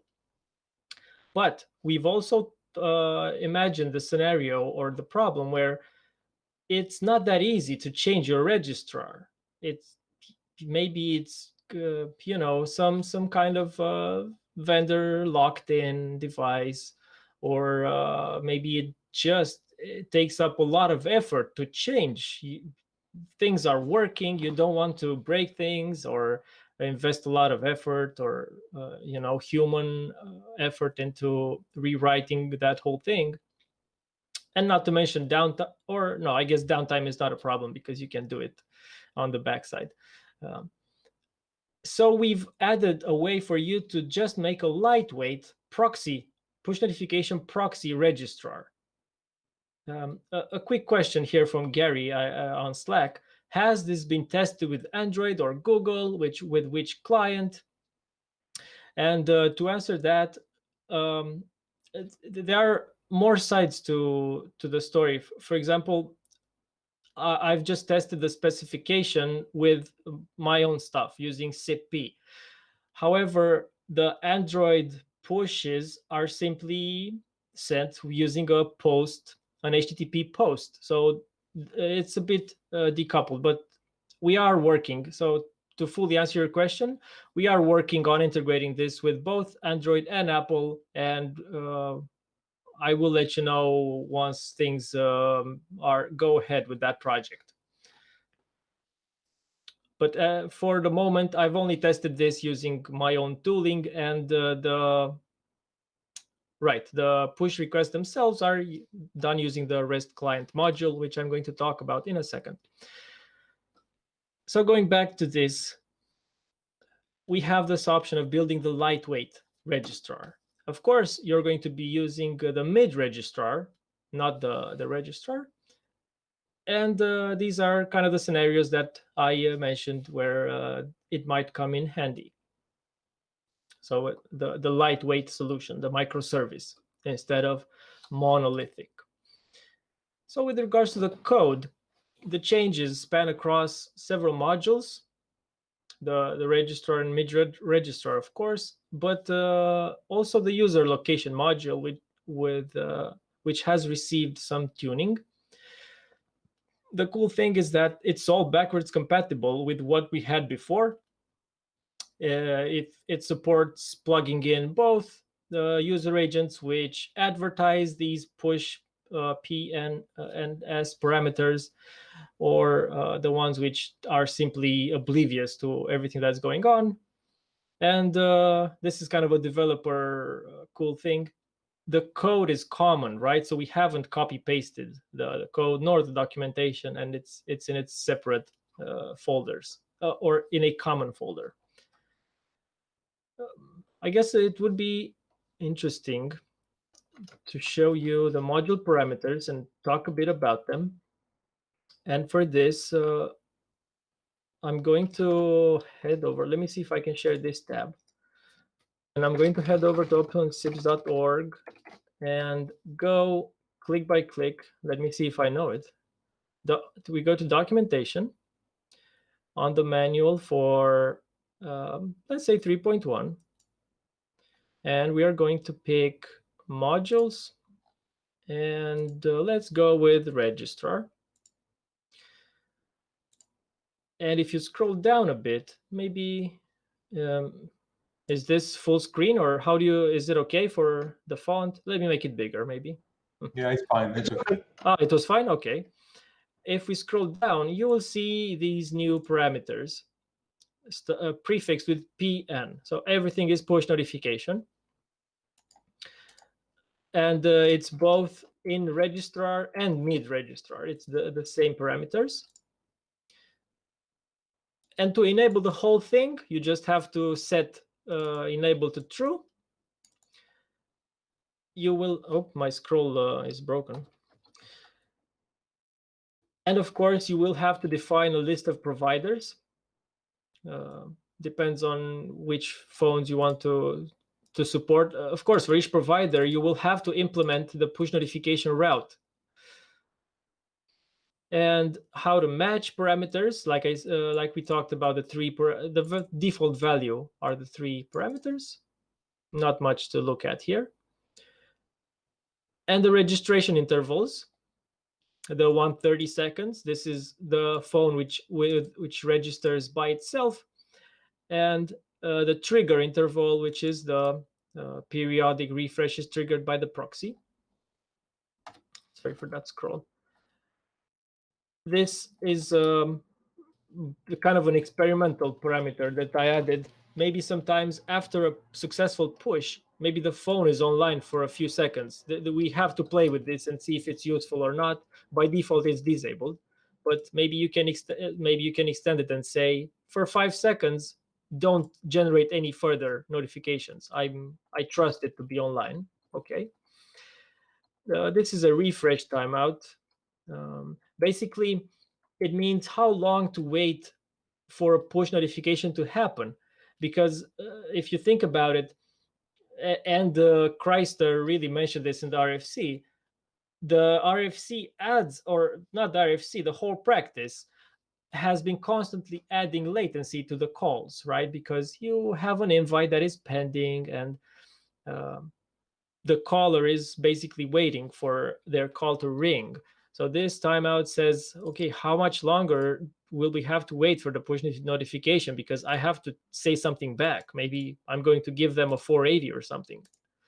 This is the timeout. And of course, to enable the mid-dialog per mechanism, you have to set this to true.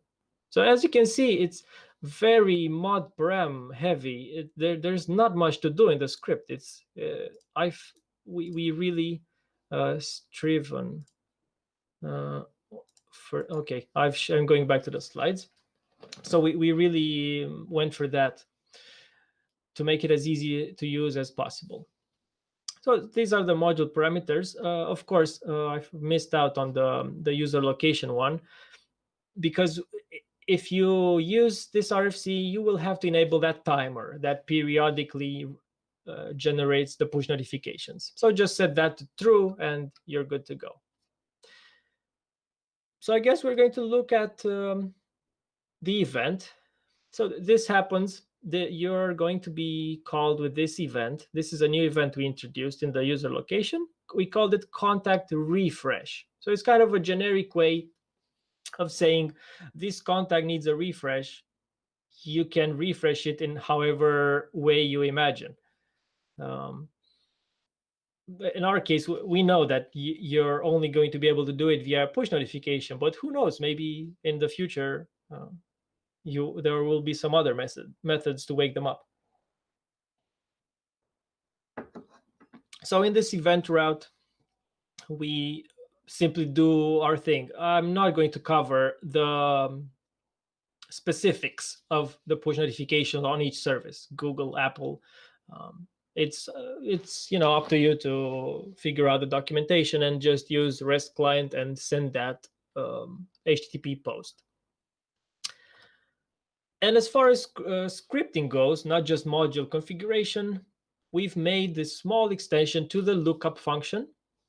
Of course, the lookup is in registrar, and if you're using mid-registrar, it's a mid-registrar lookup, so it's the same extension.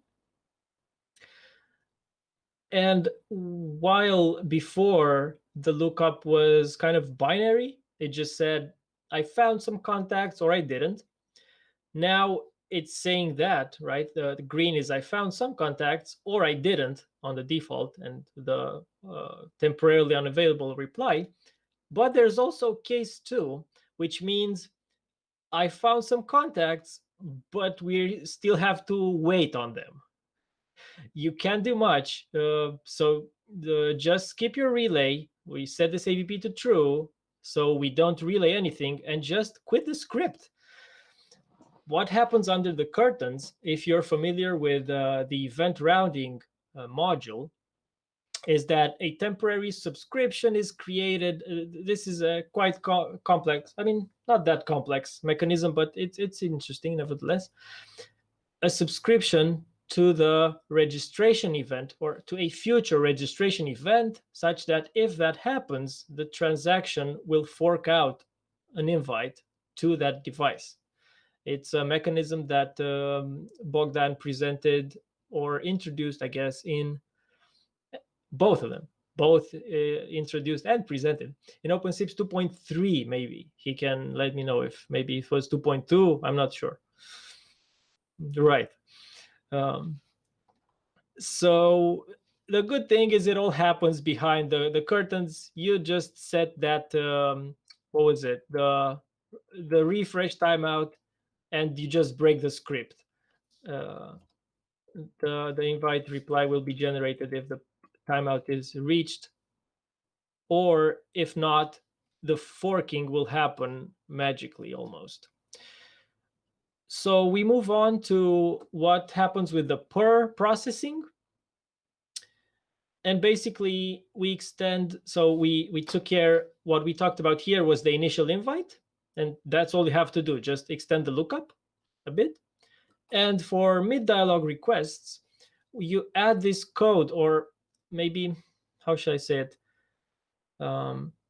We have to process it asynchronously because we have to break the script since we cannot route anything. Let's take an example. We receive a re-invite for a call on hold. I cannot route that invite out until I receive the register. That is the problem. So that is why we use the async. We are kind of forced to do it here. Here on the initial invite, we didn't have to use the async keyword, right? Like async lookup or something like that, because because the whole mechanism is hidden within the TM internals, and we could get away with this clean syntax. But during mid-dialog requests, this is kind of the best we could do, and the whole processing moves to the resume sequential route. That is all. We just process that per token, and of course, if there is no per token, because there will be re-invites without that, the script continues immediately. There will be no blocking or anything. So it's a little bit of an extension to the mid-dialog request routing. So as to close off the presentation, I will be sharing with you a discussion or a quick review. You are presenting. I guess I need to stop presenting if I need to share a window, right? Temporarily, at least. Yep. Present a window. Terminal. Okay, so you should be seeing this terminal. Can you see this, guys?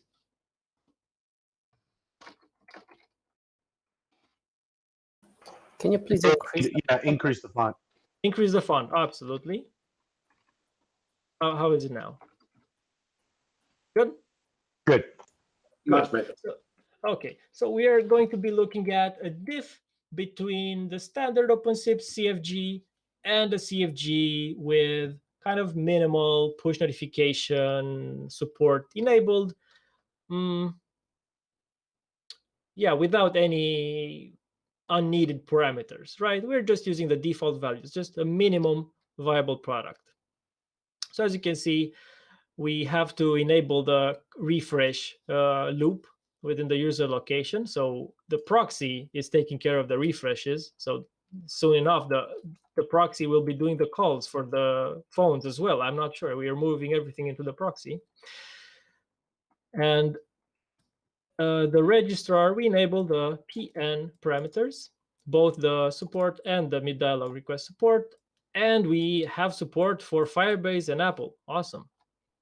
As far as load modules go, we load the event routing. This is, I guess, and this is also the last time we will be talking about it here, but it's a very important piece of this whole puzzle. Right, and the event route, so we can catch the event, and the REST client to do the HTTP posts. But again, I'm not going to be doing them here. It's just as food for thought. I'm going to be starting with the initial dialog part. As we saw in the slides, we delete the lookup part and we add handling for the case 2, the case where we have to wait a bit. So we found some contacts, but it sucks. They're not immediately reachable. There is no T relay.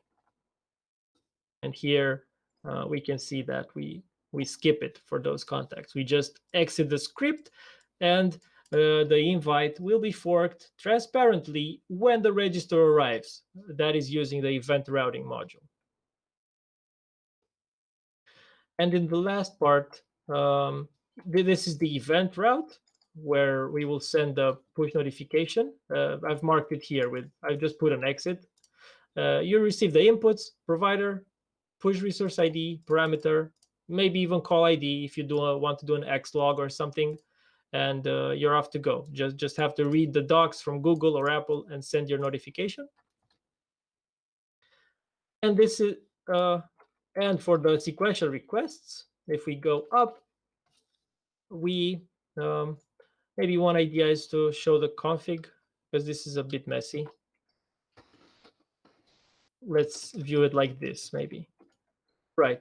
So if it has a 2 tag, it means it's a mid-dialog requests. We get rid of the ACKs and make sure it routes properly. And once it does, we cannot do much more.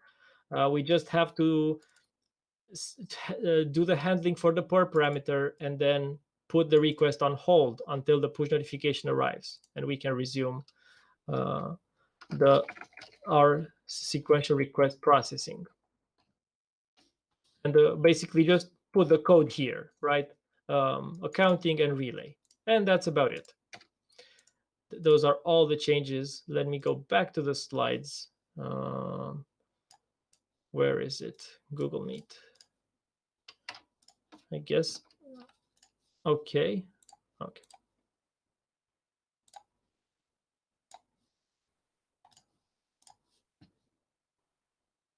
Okay.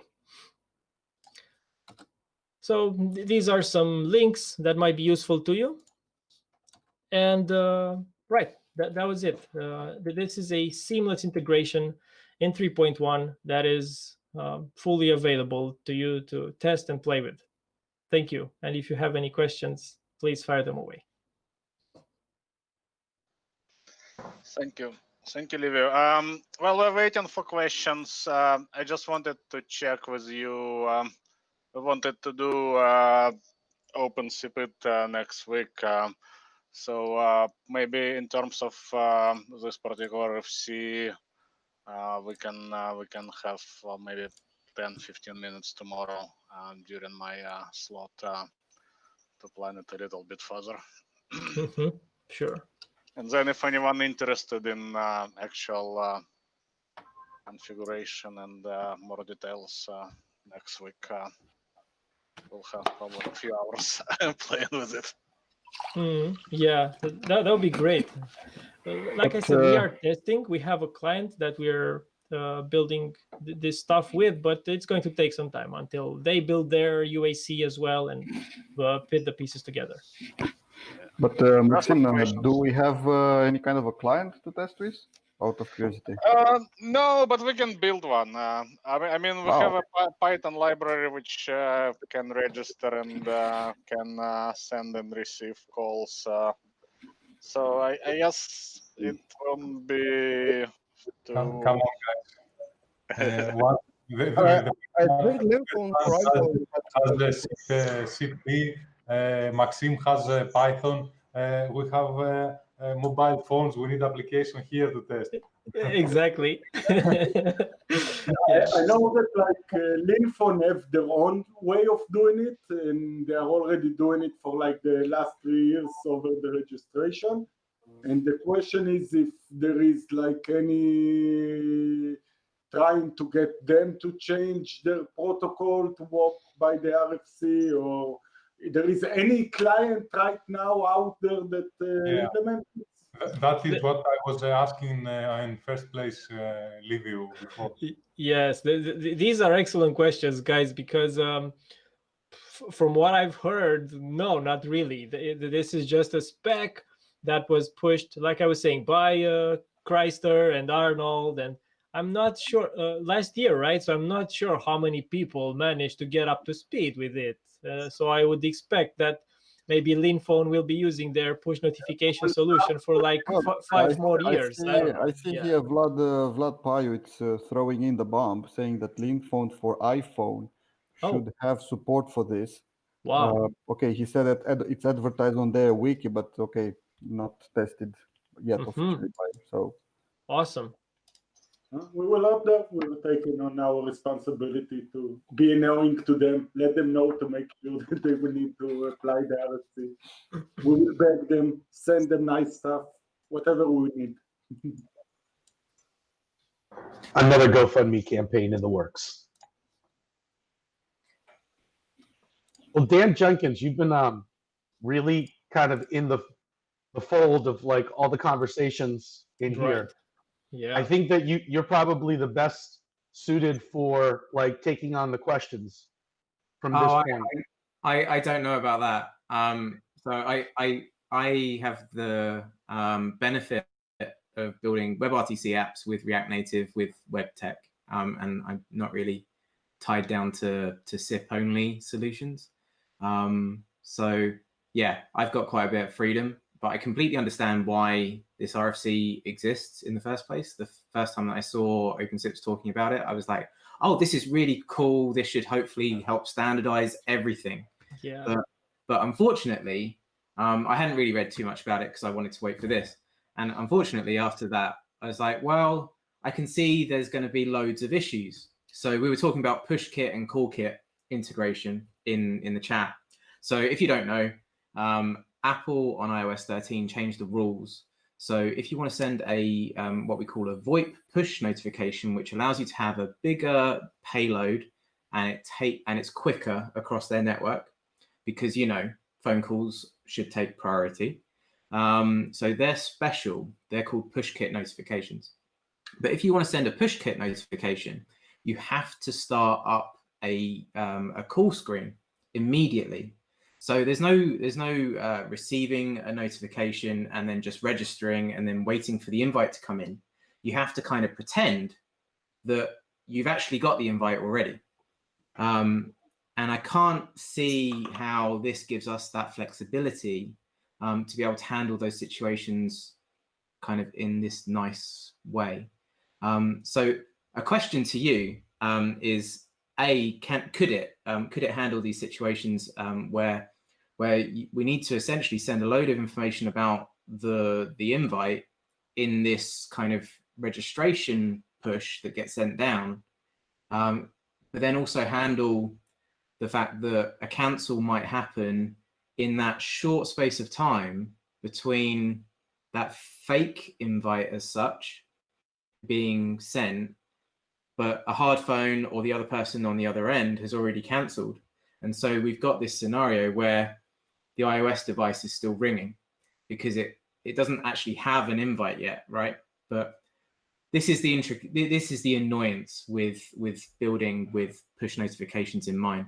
So yeah, I'm throwing that back at you. What do you think? Right. He looks like a deer in headlights, man. Yeah, I'm not sure if I understood the call flow exactly, but what I'm going to say is that we are testing with the Apple push notification service. So we're building the client. So we'll have to see what kind of issues we run into, and I'll get back to you once we hit those. Maybe the guys have got it covered, but they seem to be pretty confident. Well, but I guess, yeah, well, we might be overlooking something. I'm not sure. Yeah. You said about the app not being able to route out an invite and wait for the reply asynchronously, or what is, I'm not sure exactly what is the problem, but so I guess a clarification question from you then is, on an invite, is the push notification that gets sent on an invite something that causes a registration to happen, or is it actually an invite push? No, it is a push notification that causes a registration to happen. Right. Yeah. So this is the inherent issue with PushKit and CallKit. So because you have to show a call screen using, if you want to integrate with CallKit, i.e. iOS's call, their built-in stuff. If you want to integrate into that, which you do, then what am I trying to say? If you want to integrate into that, then you have to show that screen when you receive your push. But your push is actually only to cause a register. So inherently, you kind of have to send down some call information on that registration push to go, oh, this is the caller's name, this is the caller's number. It's ringing. And it's ringing, but it's not really ringing yet. So we get into this mess where call state isn't actually truthful, right? I see the problem now. The problem is on the receiver side. The phone has to be responsive because we're building these nice user interfaces that I don't know, don't make us wait or whatever. So it signifies the wrong thing. It's ringing, but it's just sent a register. But it will take a while until the invite arrives, and you know what? It might not even arrive at all. It might not even arrive because the call might be canceled. Right, so that's the problem. Call might be canceled, so it might not even arrive. At which point we need a cancel push as well. I'm getting really into detail. But then also, depending on where you are in the world, you have varying response times to pushes. So in Europe and the US, we are very fortunate with being able to receive a push notification from Apple or Google within like a second. We're extremely fortunate. A lot of my clients are elsewhere in the world, and we actually measure how long it takes, and it's a long time. So ultimately, you could be waiting 10, 15 seconds just for the push, for the register to happen, for everything else to happen, just to be able to go, oh, I've actually got that invite. At which point the other person might have already hung up. Absolutely. So it's a mess. In the RFC, they just say that from their experience, the push notification on average takes 2 seconds. We'll see if that's the case. Right. It's a lie. It's a complete lie. Sorry. Wow. Okay. So I think we should wrap up because. All right, gentlemen, to your corners. Right. We have tons of more questions on this, and as you can see, our time is up at this point. So Liviu, he's pretty available. He's on several channels. You could take up those questions further with him. But now I'd like to introduce Vlad Patrascu. Hello, hi all. Can you hear me? We can hear you. Did I butcher your name? Patrascu. Patrascu.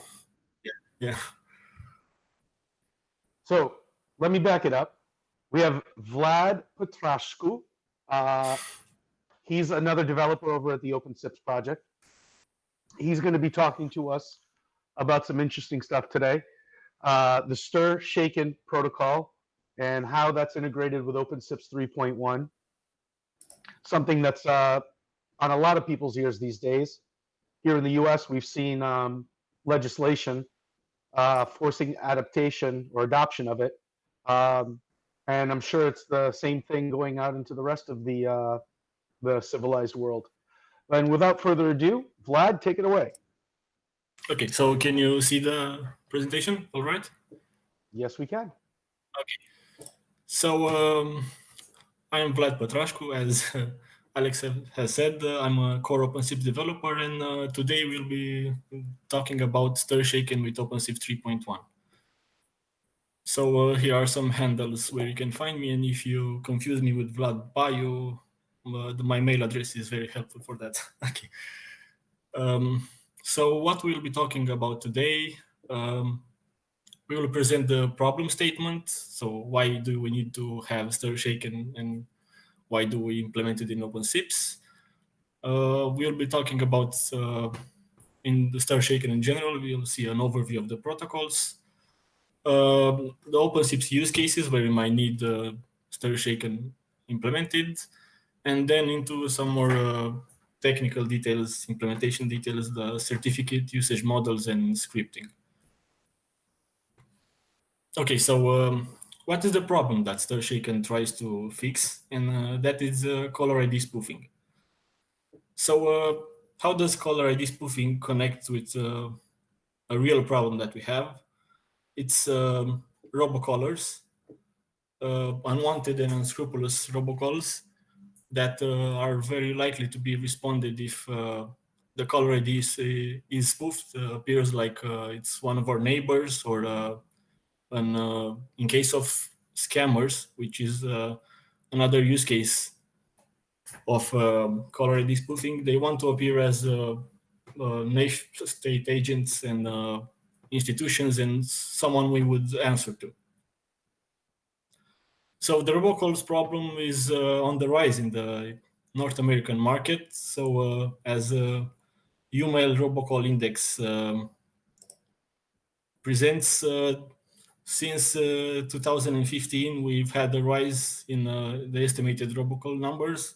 So from something like 10 billion, we have reached in 2019 almost 60 billion. In 2020, we have seen a decline, maybe because of the world situation that is right now, or maybe that the adoption of stir shaken has says its words on this.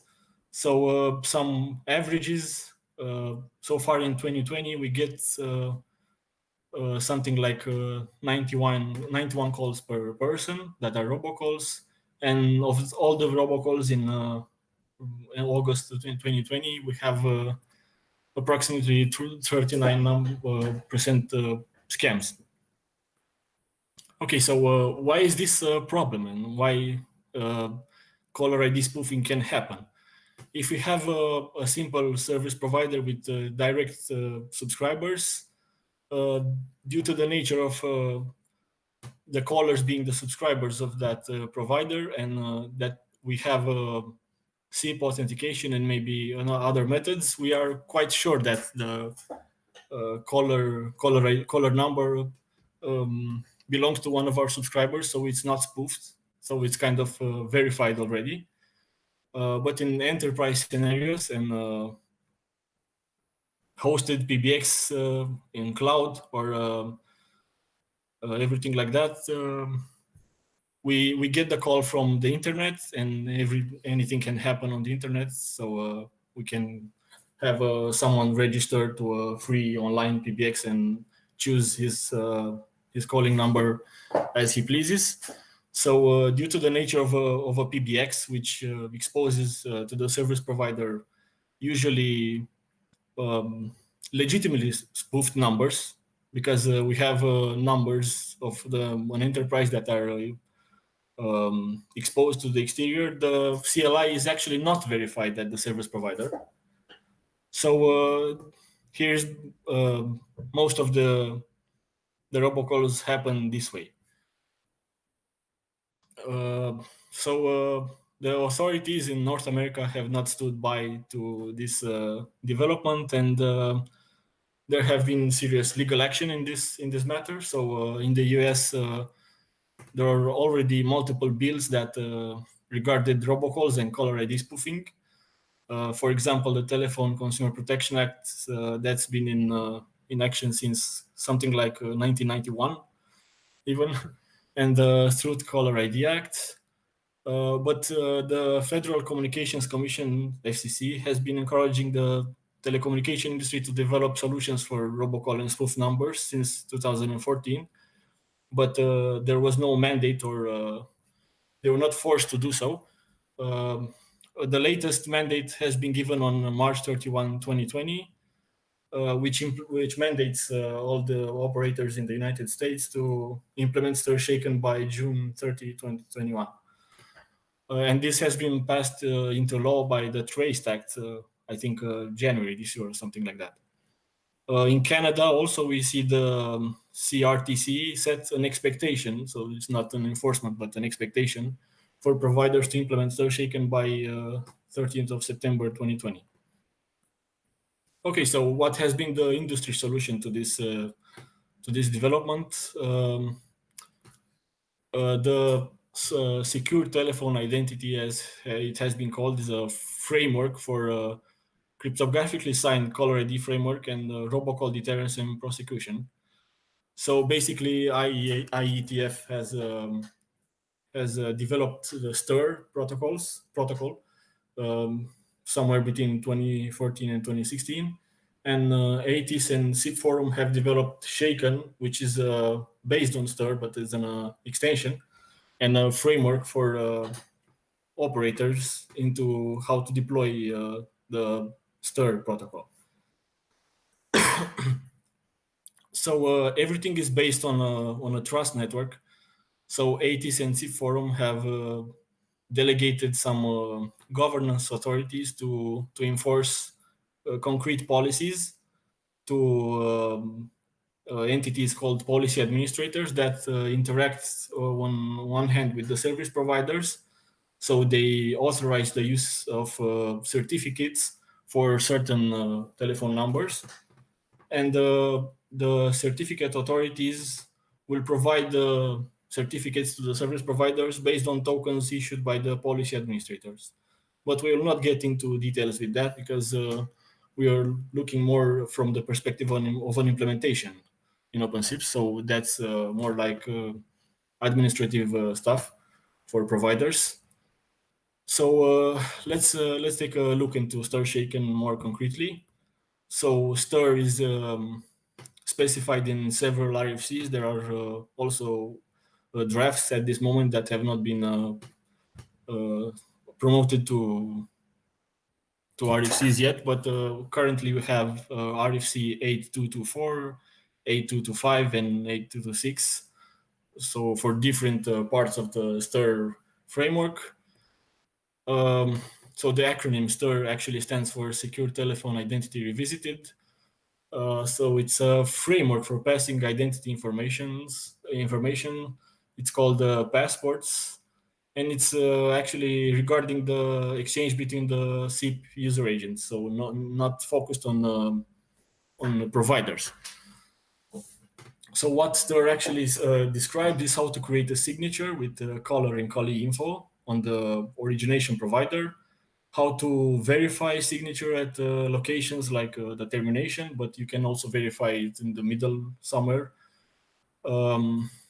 And it actually uses certificates based on X509 public key infrastructure with a small extension. It's called the TN authorization list. That it's actually just a identifier for a service provider that is allowed to use it's allowed to authenticate certain calling numbers. So Shaken has quite of a funny acronym. It stands for signature-based handling of asserted information using tokens. So it builds upon STIR. It actually just, in terms of tokens, it actually just provides some extensions to that JSON object that it's placed in stir in the identity header. So as we have said, it's more service provider oriented. It has as objectives the deployability. So it describes a lot into more detail the certificate management that must happen between certificate authorities, policy administrators, and service providers. So its main objective is to mitigate robocalls, but it cannot do so on itself, because robocalls may even come from numbers that are not spoofed. So we have to have some mechanisms in place, like call analytics, captcha, reputation, registries of numbers that are malicious. But if anyone can spoof the number and change that number that is on the, for example, that registry, it's in vain. So that's why stir shaken comes into place, and it also provides some extensions into the stir information being passed in order for the enforcement of laws, so you can trace back where that spoofing has happened. Okay, so the most important extensions that Shaken add to stir is the attestation level. So a signing provider can say to everyone how familiar is it with that number. So the first level is full attestation, A level. So that says that the signing provider is responsible for the origination of the call, that it has a direct authenticated relationship with the customer, so we can identify the customer if it's needed further, and has a verified association with the telephone number, but that does not mean that the number is not spoofed for a legitimate reason, like, for example, emergency numbers that come from a call center or PBX or something like that. So Shaken allows you to spoof a call if you have a legitimate reason to do that. The next level is partial attestations. So the signing provider is responsible for the origination of the call. It has a direct authenticated relationship with the customer, as previous. It can identify the customer, but it has no verified association with the telephone number. So if a provider signs the caller ID with partial attestation, practically he says that he can trace the source of the call, but it's not his number actually. And the lowest level of attestation is C level. So the provider has no relationship with the initiator of the call. For example, he receives the call just from an international gateway where a stir shaken is not in place. So he wants to introduce the call properly into other networks with stir shaken. So he can only attest that he can trace the call to the originating service provider, but has no idea of the actual calling number. And this all this tracing that we are talking about is possible in Shaken using the origination identifier. That's an opaque identifier, universally unique identifier actually for an originator's network or customers or interconnecting nodes or any other groupings that he can establish for numbers that for calls that originate in his network. So as we have been saying, it's useful for traceback and for analytics. Now let's take a look at the stir shaken call flow. So we have a calling party that just sends an invite, a normal invite to the originating service provider. The originating service provider adds an identity header to the SIP message, the SIP invite. This identity header includes the attestation level, the ORIG ID, and practically authenticates the caller ID. The invite is then sent to the terminating service provider that has to verify if the caller ID is authentic, and he does that by using a certificate and tries to verify the signature included in the identity header. And in order to get that certificate, it practically does a HTTPS request to a certificate repository in which the originating service provider has placed its certificate. So it's practically a web server. And if the result of that verification is successful, depending on local policy, the terminating service provider can either pass the invite to the called party if the number has not been spoofed, or it can send back a reply to the originating service provider and not pass the call. And usually, if the call has been authenticated, it includes a verstat parameter in the p-asserted identity or from header, which actually says what's the identity of the calling party. Okay, so let's take a quick look at how the star identity header looks like. It's composed of 3 parts. The first part is a base 64 encoding of JSON web token. It has some details like the signing algorithm, the type of token, which is passport used in StirShaken. It has a field called x5u, which is quite important. It tells the terminating service provider what URL to use to fetch the certificate from the certificate repository, and the type of extension. In this case, it's shaken. The next part is the payload, which actually contains a timestamp for when the passport was created, the originating telephone number, the destination telephone number, the attestation level, as we have seen, and the originator ID.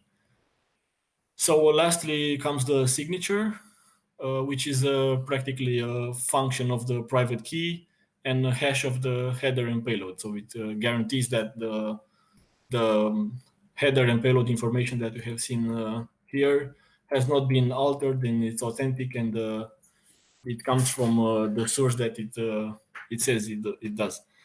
And lastly, there are a few parameters which are actually not really used in Shaken, but were initially specified in Stir. The info parameter, it's practically equivalent to x5u. So Shaken encourages to use the x5u token from the payload, and the PPT specifies what type of extension do we use. So it's Shaken in this case. Okay, so now let's dive into some use cases where we can use OpenSIPS implementation of StirShaken. So the OpenSIPS implementation practically focuses from the big picture of StirShaken from the perspective of a service provider on the certificate management part, but the operational part, actually what certificates do we use for each call that we authenticate or verify. So as we are OpenSIPS is a proxy and a SIP server, we are not interested in the relationship between the service provider and the policy administrator or the certificate authority. So we do not implement in OpenSIPS procedures such as certificate issuing or how to get the certificate from the policy administrator. Okay, and next we have the certificate usage part. So practically, how do you use that certificate that you have identified? So you sign and verify the identity header, and the actual SIP interaction, the backing of the of the passport, and adding of the identity header in the invite. Okay, so as OpenSIPS implements various SIP components, you may need StirShaken for authentication, verification, or inspection use cases in class 4.5 soft switches and PBXs, where you terminate and verify the calls from other carriers and operators, and you originate and authenticate the calls from your own users. In a session border controller, you usually perform verification over the incoming calls before routing them to your core network. So you don't authenticate. Usually, you just verify or inspect the stir shaken payload. In carrier front ends or load balancers, you originate and authenticate the calls from your internal gateways and switches. You terminate and verify the received calls before routing them back to your gateways. So you practically need all of the capabilities of stir shaken in OpenSIPS. For trunking or wholesale solutions, you mainly perform verification over the incoming calls before you apply routing decisions. So you usually verify or inspect what you don't authenticate. Okay, so how do you integrate in your SIP call flows? How do you integrate the OpenSIPs, the stir shaken authentication and verification steps? The most basic one is you receive, for example, in the verification case, you receive an invite with an identity header, and the stir shaken verification step is done on your main SIP server, and you just add the verstat parameter and pass the call if the caller ID number is verified. But there is also another integration model where you receive the invite with the identity header as before, but your main SIP server uses an invite 302 reply redirection mechanism to send the invite with the identity header and do the verification step on an external server that is OpenSIPS. So this approach provides as advantages the fact that you can implement third-party service for stir shaken with OpenSIPS, so it doesn't have to be actually the main SIP server, and you can deploy your architecture in microservices-oriented fashion. Okay, so let's take a look at the certificate usage models. As we have seen before, we were talking about the management and usage level. So, okay, so what are some considerations that we have taken into account before drafting an implementation for stir shaken?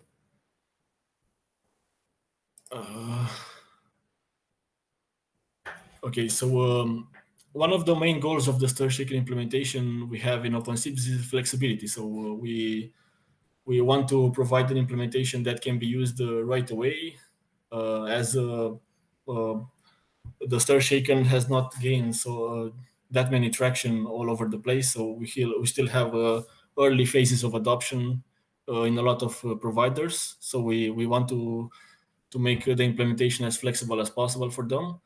So the providers still have uncertainties regarding the certificate exchanging for verification purposes. That's because Shaken does not specify in a way in how do you exchange certificates between providers. So there's still providers that don't want to use the basic mechanism of using a HTTP request to fetch the certificate. And that's mainly because of concerns regarding the impact on call setup time. So you have to wait for the certificate to be downloaded before you can terminate the call. And there are also risks of DOS and DDoS attacks, as the HTTP URL in the passport is not actually verified until you get the certificate. So it might be a malicious URL there. So taking this into account, we have envisioned two ways of managing the certificates. The first way is the agnostic model, where we take into account, as we have seen before in the implementation objectives, the SIP interaction, the certificate usage. So practically, you don't care about how do you obtain the certificate, and the self-managing model, where you are also concerned about how to fetch the right certificate, or how to choose your own certificate when you authenticate calls. So as we have said, the first model, the agnostic model, is actually an external handling of the certificates. By that we mean that other subsystems in your platform are responsible for providing the required certificate for each call, be it when you authenticate or verify the call. And the other model is self-managing, where actually the OpenSIPS implementation is performing the certificate managing by itself with its own mechanism of fetching and storing the required certificates. So in the agnostic model, OpenSIPS is not aware how the certificates are managed. The certificates are usually in local storage, like a database or files. There's a predefined mapping usually between operators in their certificates. So you don't choose the certificate in real time. Everything is static and off band, so off band with the current call. In the self-managing model, OpenSIPS takes care of the certificate management by itself. When authenticating based on the calling number, it identifies the proper certificate to use. On verification, OpenSIPS fetches the certificate by itself and implements its own caching mechanism. And all of that is done by extra OpenSIPS scripting compared to the agnostic model. So the new stir-shaken module that we have developed offers the same basic functions for both the agnostic and self-managing models, but all that's different between this approaches is the extra scripting that you have to do. So let's take a look at some actual scripting examples. In the agnostic model, for the authentication scenario, we use the stir shaken auth function. We provide the attestation level, the org ID, the certificate, and the private key.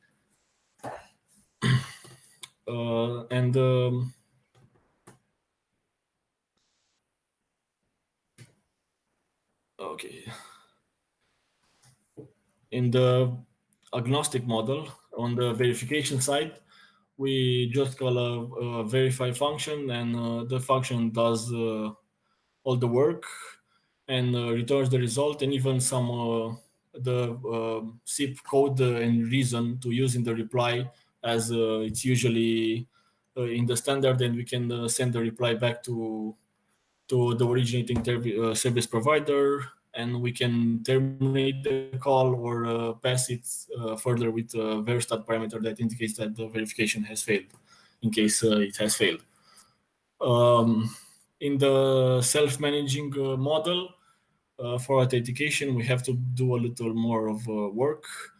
In this example, we have an identifier that we have established based on the calling number. So we use the SQL cacher module to store the certificate, private key, and the URL for that certificate. And then we provide that to the authentication function, practically the same as before, but this time we have identified which certificate and private key to use by ourselves in OpenSIPS. So there has not been another subsystem in our platform that has determined which certificate to use. And in the verification scenario, for the first thing that we do is try to fetch the certificate from CacheDB local storage, for example, based on the X5U token that we have received in the identity header. So in case the certificate is fetched successfully, we can cache it for further use, or if it has not been found, or if the validity period of the certificate has expired, we just send a reply to the originating service provider. and this is the certificate management part. So all you have to do is called the verify function with the certificate that we have fetched here. Okay, so in the inspection use case where we don't authenticate or verify calls and just want to check the identity header if it's correct in terms of stir shaken format, we can call the stir shaken check function.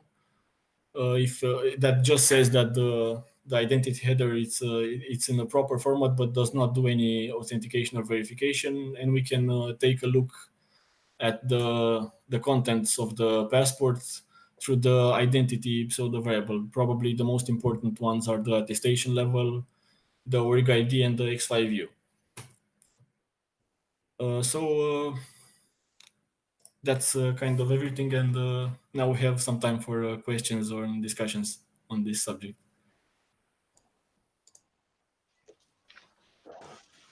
Nice.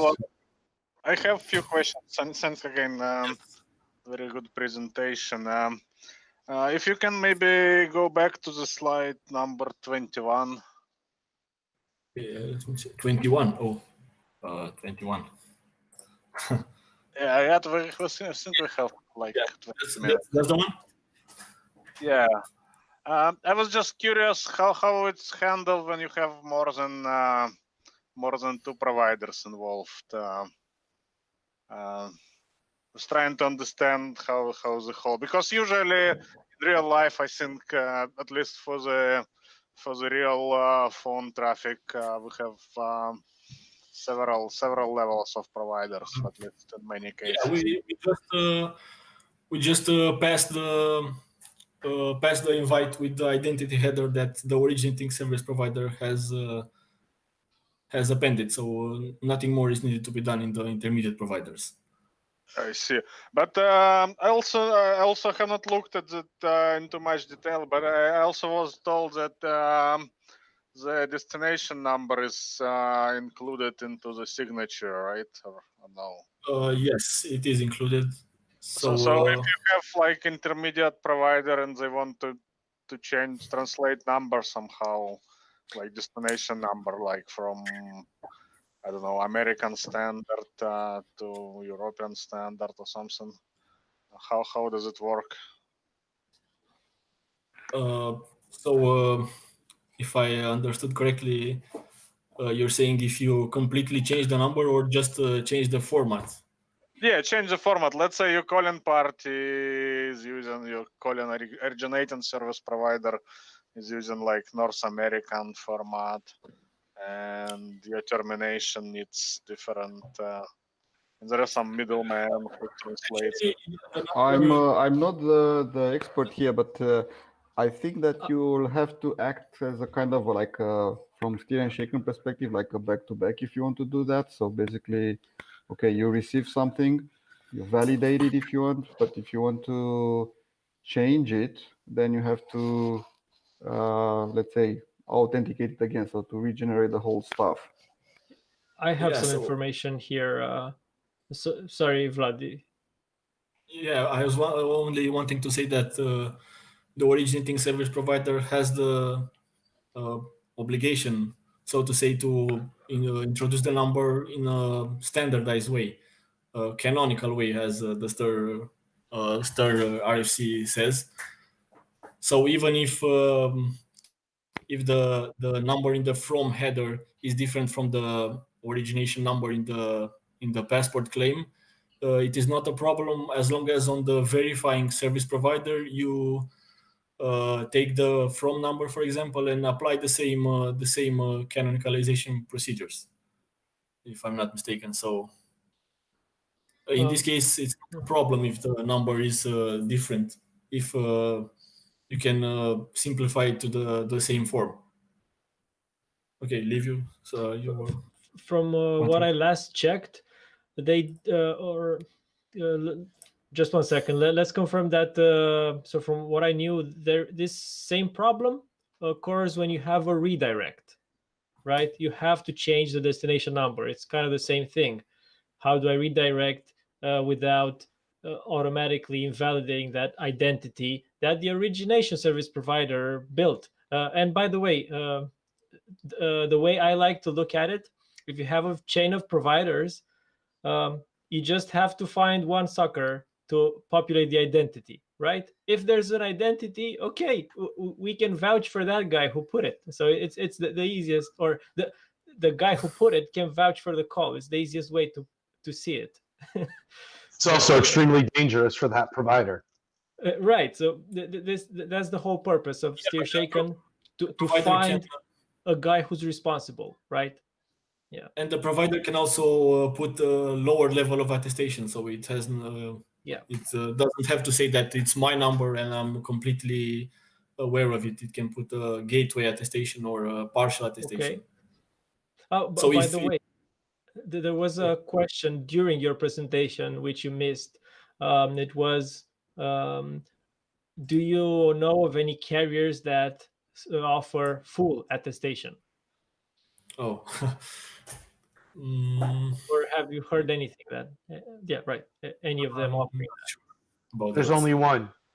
Okay. There's only one place, at least in the US, that you can get full attestation from. And it's the corporation that was responsible for getting this through Congress. Anybody happen to know that name? Raytel? What? What? What? This is also the same company that lost the LERD contract to Telecordia recently.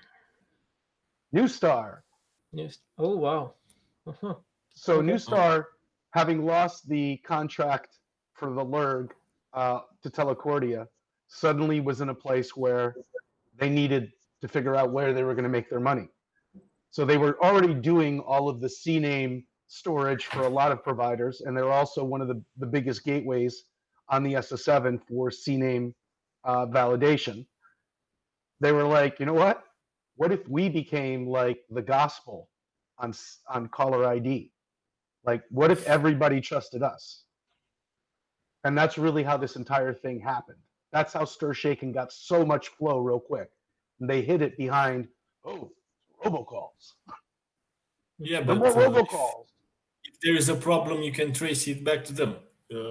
Even if the intermediate providers place a partial attestation or gateway attestation, you can use Rig ID to trace it back to them. So it's not in their interest to just assign everything with full attestation if they cannot vouch for that. The good thing for this is that a lot of the larger carriers who have integrated it, they're doing, at least partial attestation, or in some cases, like when we say full, well, sure, anybody that owns the number can do full attestation, but like as far as an independent source, there isn't any other than Newstar. Yeah. Right, and as far as the redirects problem goes, I'm pretty sure I read that what ATIS or SIP forum, whichever is making that shaken PDF, they said that it's an ongoing problem, that they will release some documents going into the future to clarify the procedures when handling redirect calls and having to re-attestate them. Yeah. Sure, and then also, I mean, think about the guys that are receiving like calls directly from Europe that they're peering. Them having to make any type of attestation to where the hell this number came from because of that divide,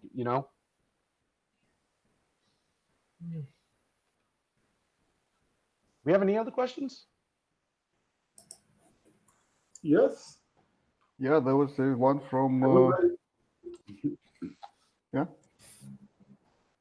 So I have a question about generally about having this repository of certification. Is there is any mechanism around it where you can get the list of each carriers? What are the ecosystem about creating those certificates? Are they being a CA?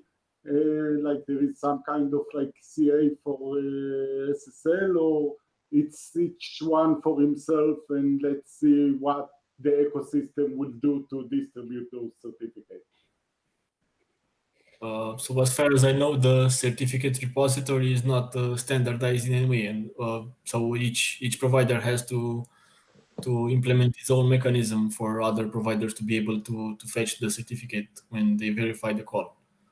On the CA side, I think they're starting to pop up, and it's not each on their own, so you cannot sign yourself the certificate. Or maybe I understood the question wrong. Yeah, no, yeah, pretty much being clear. So it's there is like a lot of stuff in workings. to get it.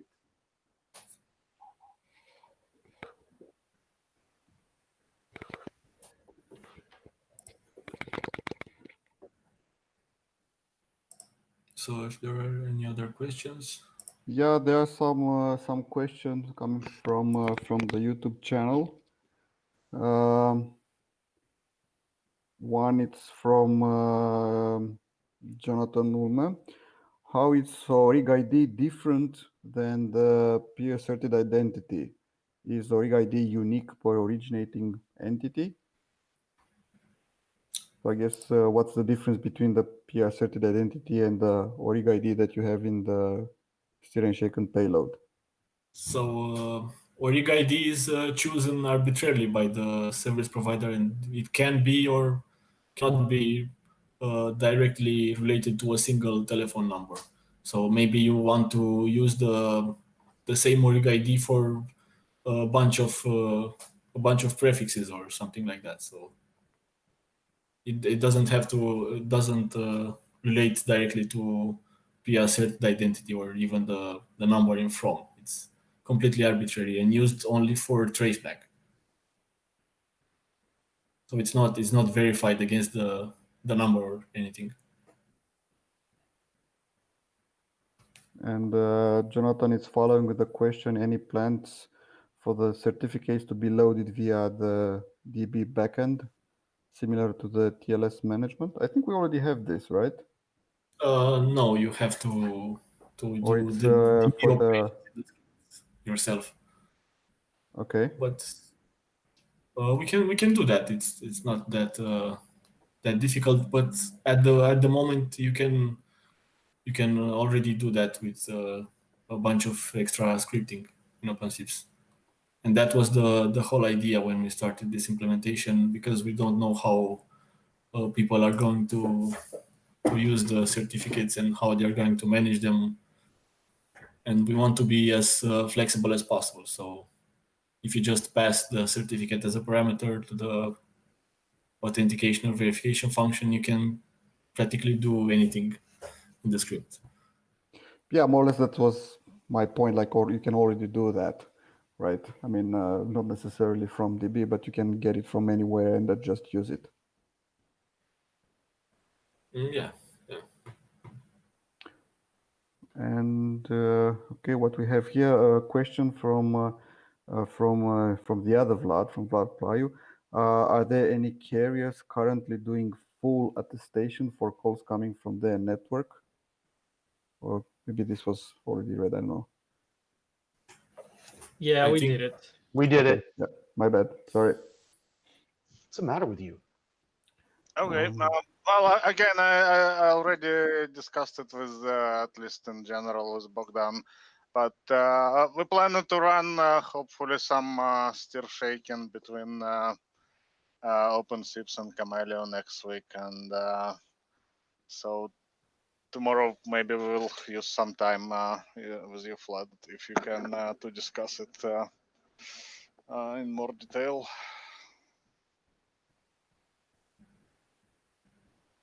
I'm not sure I understand. So we basically want to run a little bit of interop test next week, and we hope to get some participation from other projects who implemented some of the steer shake and support. So it would be interesting to have OpenSIPS around. If you have the certificates, it's fine. We don't have any certificates. So Yeah, when I tested out the self-signed ones. Sorry? We can generate some. Yeah, we can do that. It would be cool. Yeah. So Maxim, I think just in case if you do not have Vlad's contact, like email or so, I mean, anyhow, he's on Slack. Just you know, let him know about the plan. I mean, for tomorrow or for the next week for the OpenSIPS part. Okay. Oh yeah. We'll chat with him. Yeah. Okay. Cool. Question from Ken. He says that must the certificate repository necessarily be HTTP? I think HTTPS was in the example. Yes, HTTPS. That's how Shaken describes it as a framework for operators, but the stir specification, I think, leaves room for other types of protocols. But it's basically the same idea. You have an URL, and you use that URL to identify a certificate. So I don't know. You can maybe use other protocols, but the idea is the same: to fetch it at runtime. And this might not be a good idea from the perspective of some service providers to introduce that latency in the call. A few more questions. I posted them on the. Vasy's asking from where should be pull certificates from validation. Is there should be trusted CA signed or self-signed? So yes, it's two questions. Where from where should be pull certificates, and can use self-signed certificates, or it should be signed by CA? I think it must be signed by a CA. Cannot use self-signed ones. Well, it's a matter of who you trust, right? I mean, if you Right. trust somebody that has self-signed a certificate, then you will probably accept. In production, it won't work. So if you're testing in your backyard, like you can do self-signed, why not? Yeah, but the standards do not encourage that. Right. Yeah.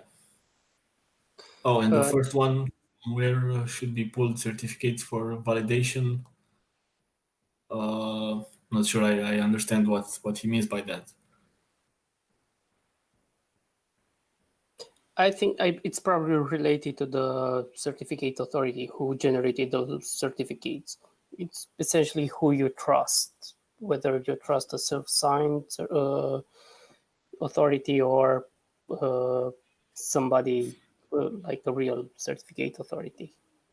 Yeah. There's another question on the on YouTube is if there are any plans for certificates to be loaded via database backend. I think we answered that already. Sorry, No, the rule for this presentation is to read the question at least twice for each. I was going to say, what did you guys eat for breakfast? It was the same thing. Redundant. Yeah, but if it is a lot of interest for this feature, we might do it. We just thought that it's okay if you use scripting to load the certificate, but if people have better arguments to do that automatically, we can do that. Maybe open a feature request on GitHub. We'll discuss there.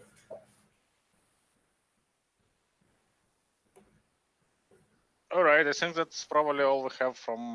There are some remarks, but I think Vlad could just address those on the channel. Yeah. You know what that means, right? It's raffle time! It's raffle time! Just want to let everybody know that the grand prize for today is 1 hour undetected, completely alone with the QXIP team And as a matter of fact, they're not here right now because they're off preparing for this session, for the winner. But before we do that, we're going to be giving away one of these amazing, unique OpenSIPS 2020 Summit t-shirts. Once you've won, you'll be contacted by the team here to provide your size and your address, social security number, credit card numbers, all these things. Have them ready, please. As I'm speaking, the Live AI is warming up. This is the new 3.0 version. We worked hard and heavy over the midnight hours to make sure that this was both completely random and unpolitical. And I think Liviu is close. So, Yeah. drum roll, please. Okay, over here, we're ready. Let's do it, Liviu. Who wins the t-shirt? Let's do it. Pick. Now we wait half an hour. Hello, Boyos. No. What? No! Really? Impossible. Really? Impossible. All right. No. We're doing this again. So much for a fair and impartial picker. All right. Okay. We're going back to yesterday's AI. Please don't kick me out. All right. I gave you the boot. Razvan hacked the code. Well, it's No, actually, Liviu's AI. Razvan is too lazy to wash his own t-shirt, so he wants a new. Yeah, I need to. Refresh. Need to refresh. Give him 10. Just want to say All that right. I'm both stirred Ready? and shaken. Let's do it. 2, Well, 1. It's the first Come time I on. won something and I can't get it. Come on. Come on. Mark Farmer. Mark Farmer. Congratulations. Wait, is he Yippee! here? Mark Farmer, are you here? You must say something to claim your prize. You have 1 minute. Starting 30 now. seconds. 30 seconds. Go! 9 seconds. All right. Yay! Confirmed. Yeah. Nice job, Mark Farmer. Okay, people. Awesome. The suspense is too thick to cut with a knife. We're raffling off a full 1 hour of time with the QXIP folks, people that brought you the Homer project.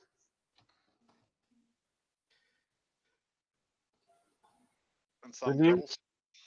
Right. Ready over here. Okay, here we go. All right. Do it! Do it.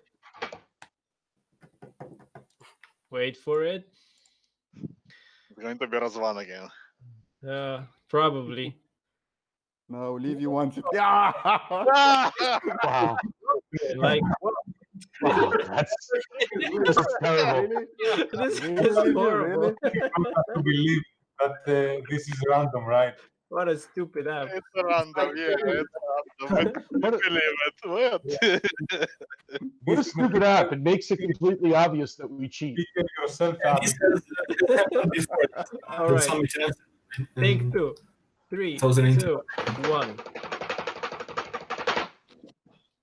You could pick yourself without the picker, Liviu. Yeah. Oh, tell us. Show me. He has 1. No. Very well. Well, actually, Wow. we need It's some, gonna take a while, guys. Oh, so well. maybe Should some I small dismiss myself? Okay, third time it's a lucky one. I Yeah, don't I want- understand why y'all doing that to Shlomi, man. You see how happy he was?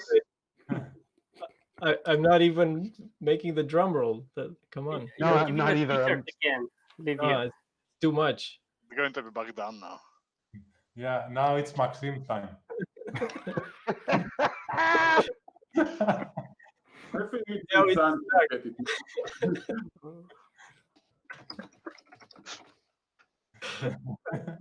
No, yeah. Wow. It's Died. out of OpenSIPS. Out of random. Now it's. I suppose now we had to fail at something, right? or doing Bob- blocking. It's blocking IO now. Oh, finally! Ooh, finally. Oh, Rizwan Syed, are you here? for Show yourself. Say something. I pasted the wrong message. It's the. Isn't it? Didn't we give out anything? We're still at the first prize. No, No, we already gave out the first prize. it's It's just the the wrong second one. message. Yeah, it's the second one. but it's Yeah. First was Hey, Mark Farmer. Yes, It- Mark. First was Mark Farmer, yeah. Yes, but It is was- So he do here? we have Rizwan here? Is I Rizwan don't here? see him. Me neither. Ooh. 10, 9, 8, 7, 6, 5. Nah, maybe 30 more seconds. Come on. That right there is a fair and impartial moderator looking out for his own interests. He's thinking to himself right now, all these other guys got a chance to win. My name's next. Yeah. Oh, he's here. See? Come on. Come on. Congratulations, Rizwan. Oh, Wow, yep. right under the buzzer. Nice job. Okay, well, we'll be letting the people over at QXIP know who the winner is. Congratulations, Rizwan. They'll be in contact with you probably in the near future here. Bogdan, do we have those virtual coupons? I have them printed. I'm not sure how to send them over. That's awesome. It's awesome. Yeah, Okay. no worries. We will get in touch with you and make the connection with the QXIP guy, with Lorenzo. So yeah, it's on the to-do list. No worries. Amazing. There you go. From the horse's mouth itself. So, ladies and gentlemen, I think that brings our day 2 of the OpenSIPS Summit 2020 Distributed to an end. Today was amazing. We had some great talks. Thanks to all of the speakers today. You've enlightened us. You've brought us closer to the knowledge that we need to succeed. Tomorrow, we're going to see you right back here. Don't forget, Alex, was also like a really, really exciting, raffle session today. Take it easy, man. One thing at a time. I mean, I know Yeah. you like to answer questions twice. No, I like to ask the question. Yeah, and I Yeah. don't know about the answer, but the question at least has to be twice. Exactly. Again, congratulations to our raffle winners today. Tomorrow, we'll be raffling off another T-shirt and another grand prize, which I believe is another hour with the OpenSIPS core team. Am I correct? Look at Razvan. He's like, yeah. Yep, that's I've correct. been in isolation so Correct. long. I want to meet people. So tomorrow we're going to kick it off with another 3 speakers, another raffle. We're looking forward to seeing all of you again. I hope you've all had an amazing time in our short time together today. And Mr. Bogdan, do you have anything you want to say in parting with everyone? Nothing special. Just let's keep it this way to make it more and more interesting. So yeah, tomorrow, well, the starting job will be for Maxime, right? So Max, take a good sleep Excited. for tomorrow and get ready for it. Right, and He's excited. thanks everyone for being here with us. Thanks so much, everyone. You're an amazing community. We look forward to seeing you tomorrow. Great job See today. you tomorrow, guys. Great job, everyone, today. Everyone. And see you tomorrow. Bye-bye, everyone. Bye. Bye. Bye-bye. Good night. Good job.